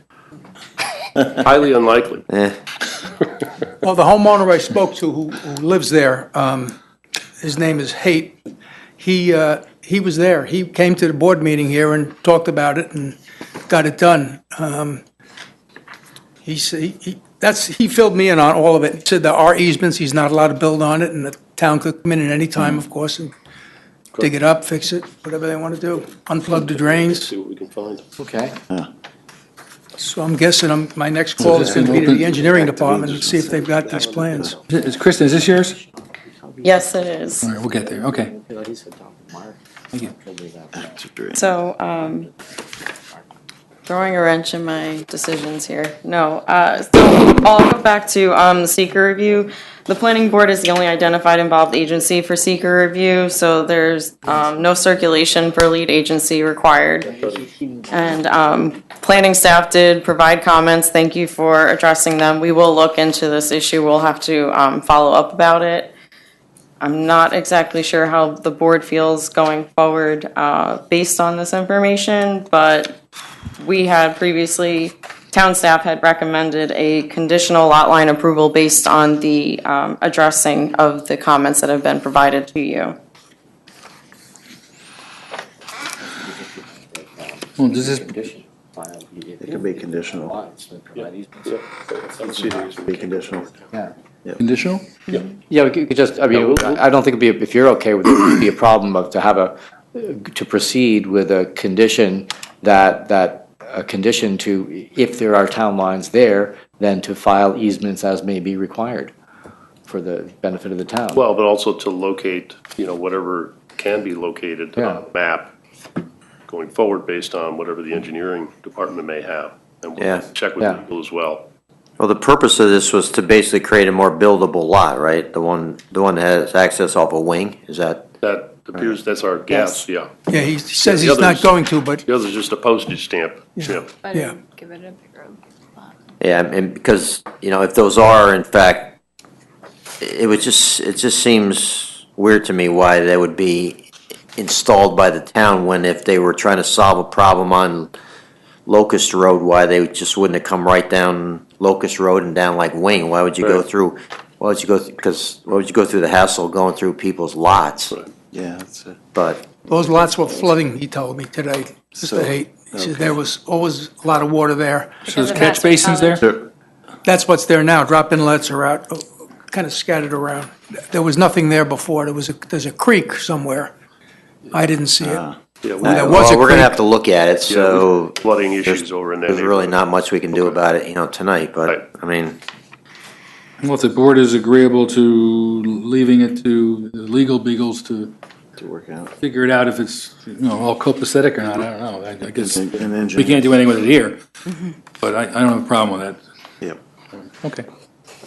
Well, I guess, why would they be making it a lot bigger if they're not gonna do something with it? And that becomes a problem for whoever now owns it because there's, drainage and catch basins all through here. Yeah. But that's another issue.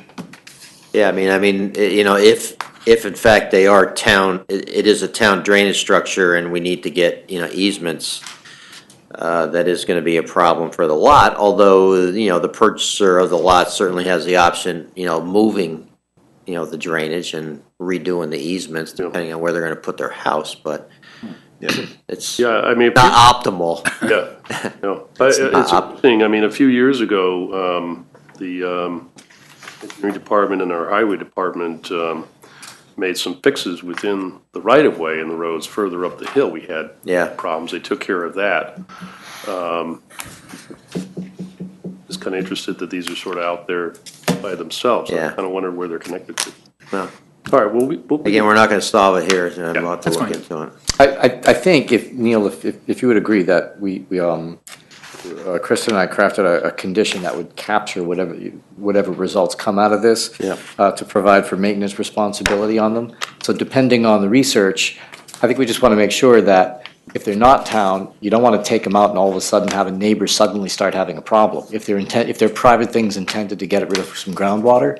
So if we just make it part of the research, finding out who put them in, what they're for, and then make sure if they need if they need to stay there, just make sure that somebody's responsible for them. Well, they may be there, I mean, even if they weren't to take town water, they may be there to help individual properties that were having flooding issues, as you just said. Right. So regardless of whether it's town water or it's private homeowners' water, there's still gonna have to be some kind of easements, Some no matter what. liability there. Yep.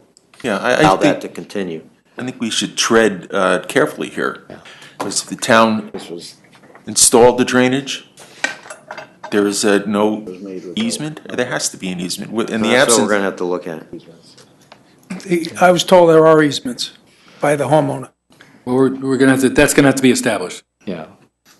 obviously. So what does it make sense for me to contact the engineering department and do a little research there, or? Should probably get an abstractor to provide a copy of the deeds that contain the easements, so that the lot line application that you're applying for doesn't violate any of those easements. I don't think there are any. I But don't you think they're pulled the recorded. deeds as part of your survey. I mean, you Yeah, pulled I all looked- the deeds. I But I don't, the I title researched company, all would the the deeds. title company? Yeah, an abstractor, like, a title company, an abstract company can get you that, render an opinion. If they're recorded.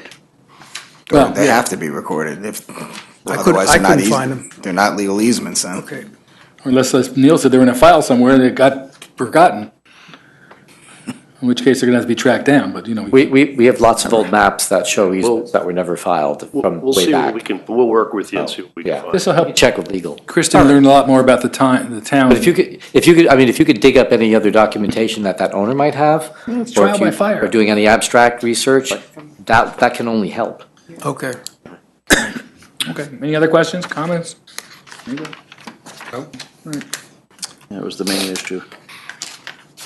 Well, I move that the planning board, as the only involved agency for an uncoordinated secret review of an unlisted action, determine that the Juanot lot line revision would not have a significant adverse effect on the environment, and that no environmental impact statement will be required for the reasons set forth in the attached draft negative declaration dated November 8th, 2016, as prepared by the planning department. Okay, moved and seconded. Call the question. Those in favor? Aye. Opposed? Motion carries 5-0. I move that the planning board grant conditional lot line revision approval and also grant a 60-day time extension of said approval from January 15th, 2018 forward to March 16th, 2018, subject to the following. 1 through 8. And adding number 9, establish and file drainage easements if the town owns the drainage, or if privately owned, ensure that they're not removed if they might be needed for flooding. Is that reasonable? could you read that again, please, Carl? Oh, okay. Number 9, I was suggesting to say, establish, if determine, if it's a town-owned drainage, establish and file drainage easements. And if it's privately owned, ensure they are not removed before determining that they're needed for flooding. Yeah, how do we ensure that? How do we ensure that they're not removed? Maybe it might be simpler just to say to research the legal status of the drainage facilities and provide easements if required. Yeah, but consider this, if they were installed, I assume, especially if the town installed them, they're there for a purpose. Right. So we Just don't saying. want them to be removed in any case unless it can be established that they're not needed. That's what I was saying, if they were not town-owned, then there's no easements involved because it's a private situation, and then they have to be determined whether they're functional or not before removing. Yeah, because there are a lot, there's small lots in there. But how do we do that? Let's just say I'm just saying, if someone that, decides to build a house there, that doesn't come to us, right? if that. What's the trigger? Maybe if that later, situation, if the later, storm drains installed for the flooding down the street, took care of the problem, these may not be functional anymore even. Yeah, well, but consider this, if they're digging the footings and they find these pipes down there that are functional, I mean, what assurance do the neighbors have that those drainage pipes are not going to be removed? So how do we word that to make sure that, Has to be part of the research of. Oh, Yeah, I thought you covered you think that covers it? I think if you look at number two, Number 2 covers it. take a look at number two. I think that covers what you're trying to do.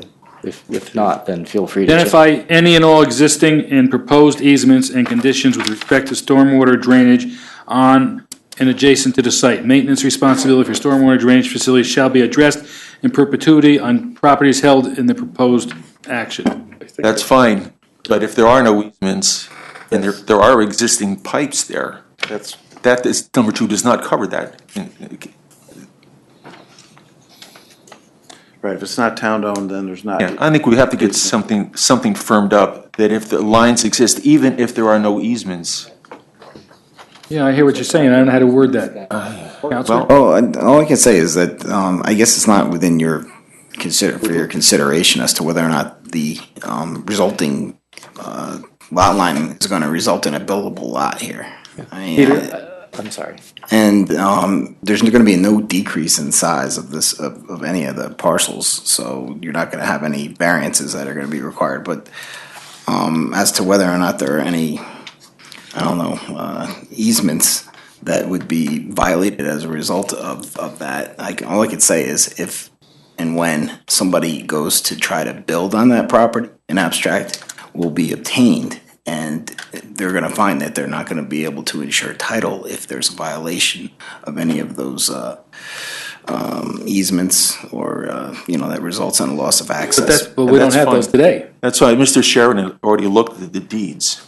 And normally, a deed would contain, if there were an easement on the property, it would be contained in the deed. Correct. So my concern basically was, if there's no existing easement, you've been doing this for a long time, I'm guessing, that if there are no easements, it's a small lot, chances are if there are pipes underground, they're gonna find them. We just wanna be certain, we paid, since the town paid to install them, it sounds like. We wanna make, and that for the protection of all the adjacent property owners, we wanna make certain that those lines remain in place if they're in use. If they were installed by the town, then it sounds like there's some easements that should have been filed that Well, weren't. Mr. Sheridan didn't find them. Peter, there's two parts to the comment that I read. It's 2 sentences. The first sentence addresses any existing or proposed easements. Well, but The you're second part, conditions. Ri- We're as- also talking about Right. physical conditions of the property as Yeah. well.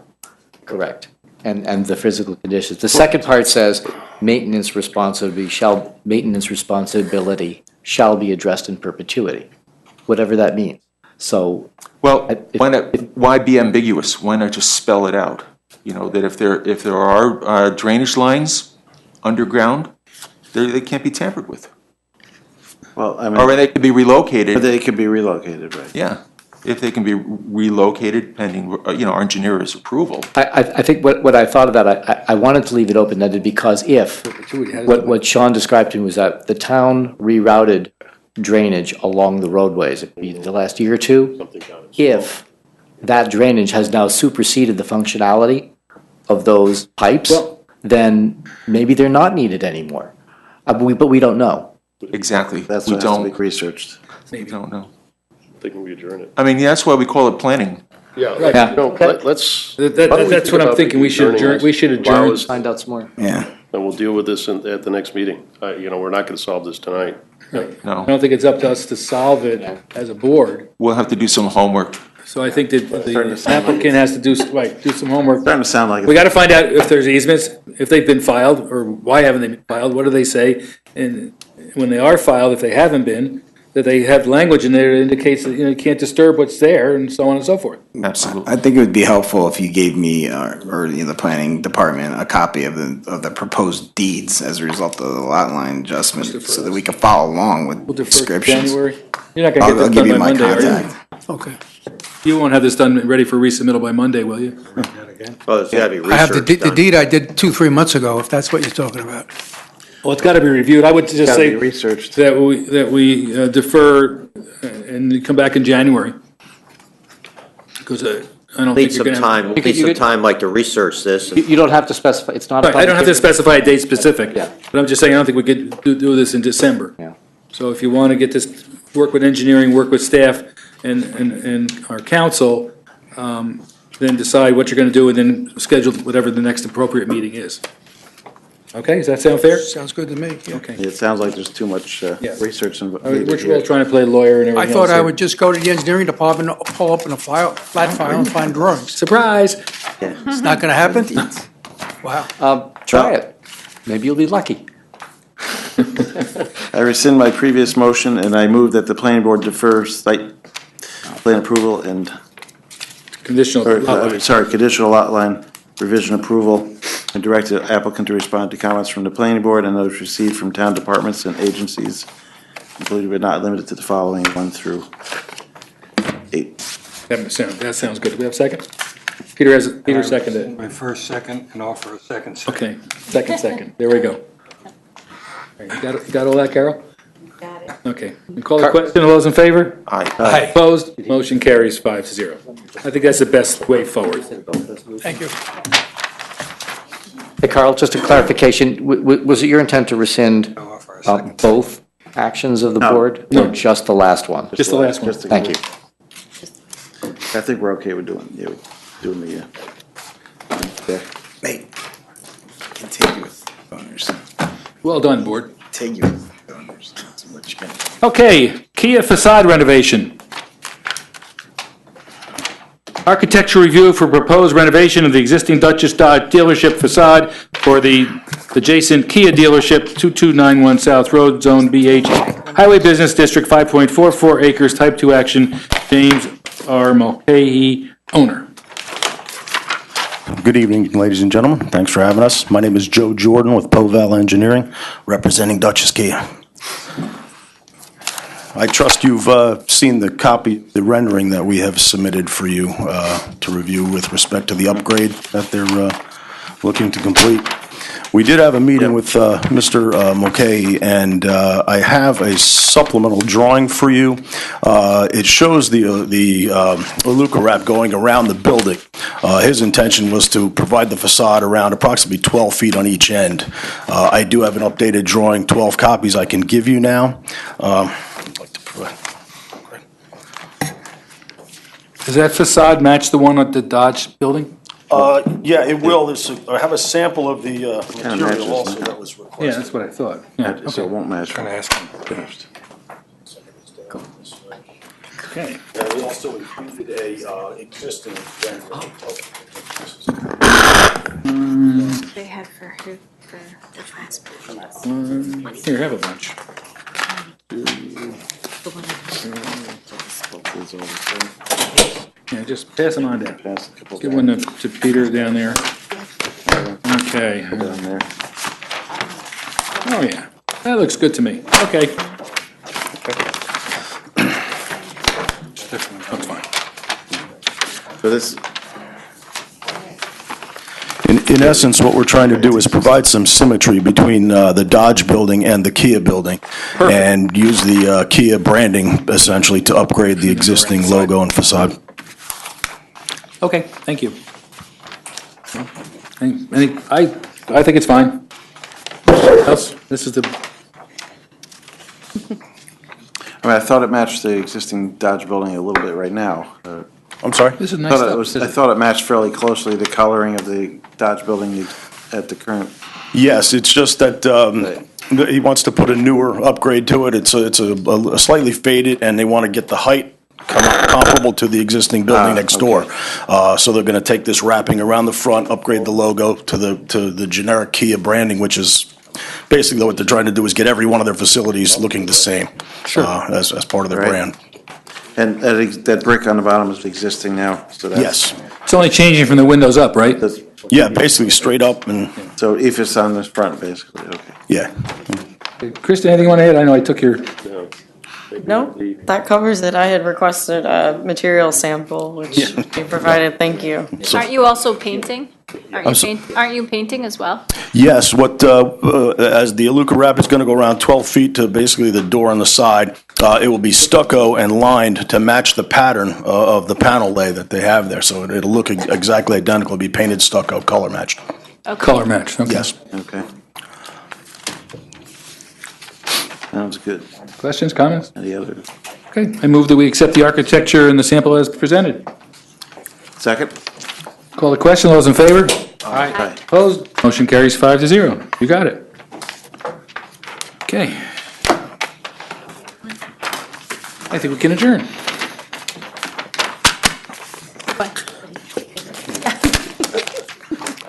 Say please. Okay. You done now?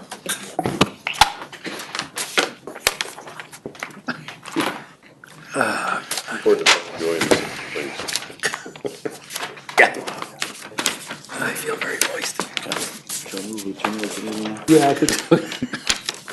Okay, Manor Hill Community Project. Planning Board has declared lead agency intent for proposed town board rezoning from R20 to RMH District, and for Planning Board site plan and special use permit approvals for a manufactured community of 22 leased lots on a new access road with municipal water and sewer services. 246 North Grand Avenue, zoned R20, resident single family district, 5.53 acres. It's a type 1 action. Manor Hill Mobile Home Park owner. Okay. Hello, everyone. I probably know everybody up here and probably know me. I'm Bob Giuliano. I'm project manager for Manor Hill Community Project. And I think everyone got the disc. Did everybody look at the disc that I gave? We're gonna, yes, we all got that. Thank you very Okay, much. good. We're here just for site plan, for lead agency intent, so if you could make your presentation brief, that would appreciate that. Okay, Since so you'll have plenty of basically- time when you come in for site Right. plan review. Absolutely. Basically, what we're doing is putting 22 homes, manufactured, HUD homes, HUD approved, little better facades, 7-on-12 roofs and things like that. So basically what I'll do is I'll just turn it over to the engineer then, and we'll go from there, make it quick. Okay, great, thank you. Okay, my name is Christian Paggi. I'm the engineer for the applicant and owner. So we were just before the town board yesterday for the rezone of the property from R20 to RMH. They referred it to you guys, obviously. The plans before you are very conceptual. We wanted to take the opportunity to start the seeker process, as you know. So right now, as it stands, it's 22 lease lots with a new access off of North Grand Avenue. It's just south of the rail trail access off of North Grand, so it would be adjacent to there. We would be connecting to municipal water and sewer. We've been in contact with the town engineering department about those connections and determining whether or not this parcel is within the sewer district and to what extent it is within that district. Right now, we believe it's at least partially within, possibly completely within, but that's still to be determined, and we're working on that with the engineering department. Stormwater, we'll be doing a full SWIP with post-construction stormwater management facilities, and that will all be incorporated into detailed design. One other topic that I think is beneficial to the board to know, the adjacent park, the existing park, Manor Hill Mobile Home Park, has had a history of sewer issues, and we've been working with the health department since the 90s, really, to address their failing septic system. So the prior owner of the park had been in discussion with the town, along with our office, to hook up to town sewer through a tenancy agreement, and that went through several different iterations in the past, and got to the point where we actually had an agreement in hand, ready to be signed. I think back in 2009 was the earliest, but it was just financially not feasible for the prior owner to move forward with that. So it has since been sold. The park has been sold. Manor Hill Mobile Home Park LLC is now the owner, and we are now moving forward, actively moving forward with the health department for a pump station design and hooking up to the town sewer system, which again will be negotiated with the town board and legal as far as a tenancy agreement, because that parcel is not within the district. But the intention is to incorporate any pump station for the existing park into this new development, to have one central pump station that serves both developments and then pumps to either Grand Meadows subdivision, which is next door, or to Manhole in North Grand Avenue. So that's just a little background, kind of, and that actually is really what started this project. owner has been out the past few months replacing almost all of the existing sewer collection system in Manor Hill Mobile Home Park, because a lot of that is old and been causing a lot of I&I, and it's most likely the cause of failing the existing septic system. There's a lot of groundwater and runoff getting into that sewer system. So basically, they have replaced all of that. They're wrapping up this week. They've gone through significant expense to do that. And again, they would like to hook up to the town sewer. So they're trying to do the right thing environmentally and move that forward. And hopefully this can tie into that project as well. That's a win-win. Yeah. Yeah, it explains That's why the the intent. roads are all torn up in there at the moment. Yeah, there's been a lot of work going on. It looks like a pretty active construction to Yeah, to upgrade they that. should be, I think they paved today, No, actually. we actually swear, we were supposed to pave Supposed today, to, but we're all milled for paving, so starting tomorrow and then definitely by Monday, before Thanksgiving, the park will be repaved. All sewers have been changed. Our I&I is nothing now. I mean, it's like I have a lot of pictures I could show you, probably if you come over and look at it, you can see better. But we did a significant amount of money, as my engineer said, in the tune of $186,000 just for the piping itself. So what we want to do is we want to kind of continue that into our next project next door, because now the septic system is working, but we still want to tie it into the sewer system. So the septic is not failing at this time, for the record. That's a good thing. So we did a lot of work. Yeah, great. That's everybody's benefit. Oh, yeah, absolutely. Okay. We had talked about this at our field trips. I mean, just if there's any comments, obviously it's not a site plan review, but if anybody has any comments, I'll start with Peter about what we've seen so far, or we can wait till we do the site plan. We probably would be better to have more information. Okay, that's fine. I just want anybody. I just had one thing. There was some information in here about, there was some dangerous things that were found on site with the soil from previous things. The word arsenic came up like 3 times. I never heard that. And I think the last time the ground was tested was what, 2016, the soil, right? I'm going to refer that. I never heard of the word arsenic, ever. Are we talking about the same site? Are we talking about Manor Hill Mobile Home Park? Or I don't want to call it mobile home. Manor Hill Manufactured Home Park? I mean, did there used to be an orchard there or anything? Huh? Maybe if there was an. Where did you see that exactly? There or something. Do you recall? I've never, Nicole, I've never seen that. Let me see here. Have you? Was it in here? Never.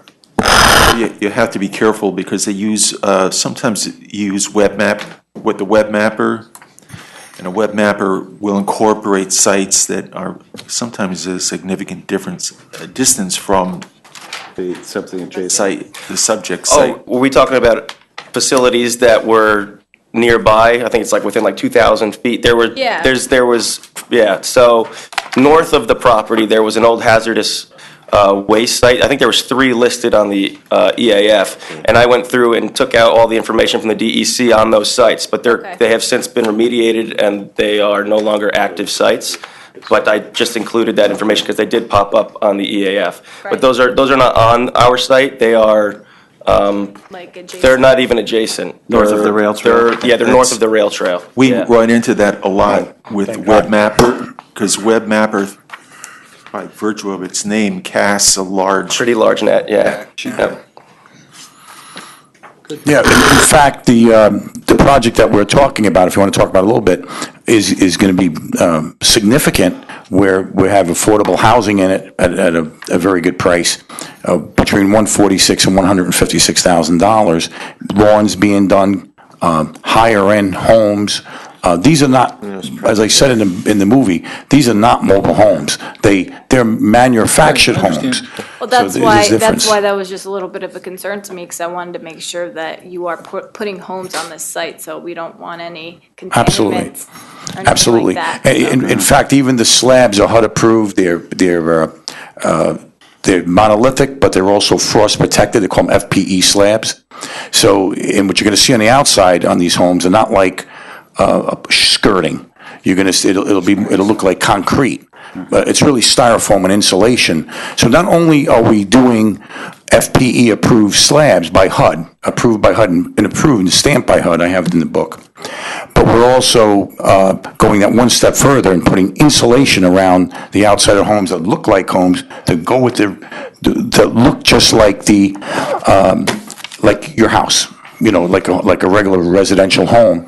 And I'll be very honest, with the 7-on-12 roofs, there's a lot of homes that don't have 7-on-12s, so it's going to look better. And that's what we look. And then along with that, we're going to use the idea of affordable for people could get you have this, and we're going to maintain the properties. Each one will be maintained by us, and I want to put that in the covenant as well. So it's going to be like a homeowners association type thing? No, it won't be, John. It won't be a homeowners association. We still going to have control of the property, but we're going in your rent for the property, lease of the property. We will take care of the lawns, the mowing. We'll take care of everything on the property, so it'll always stay at that level. Perfect. That's good. Yeah, it's really exciting, and that's why I'm very excited about it. I can tell. Yeah, thanks. Thank you very much. Great, thank you. I sound like Elvis Presley. Thank you very much. Okay. I had to put that one in. I just had a couple questions. So the North Grand entrance is going to be your main entrance versus, you're also connecting it to the other site, but.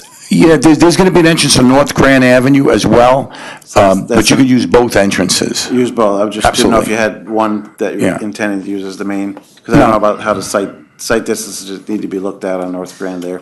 Absolutely, And rail trail right there, so. Yeah, well, that's what makes it very nice, too. There is a rail trail there, and this is, like I say, it's going to be really nice. It'll be great for people to hop on the. Oh, absolutely. From these. Carl, it's exciting, believe me. You got to see, you got to see it, really. And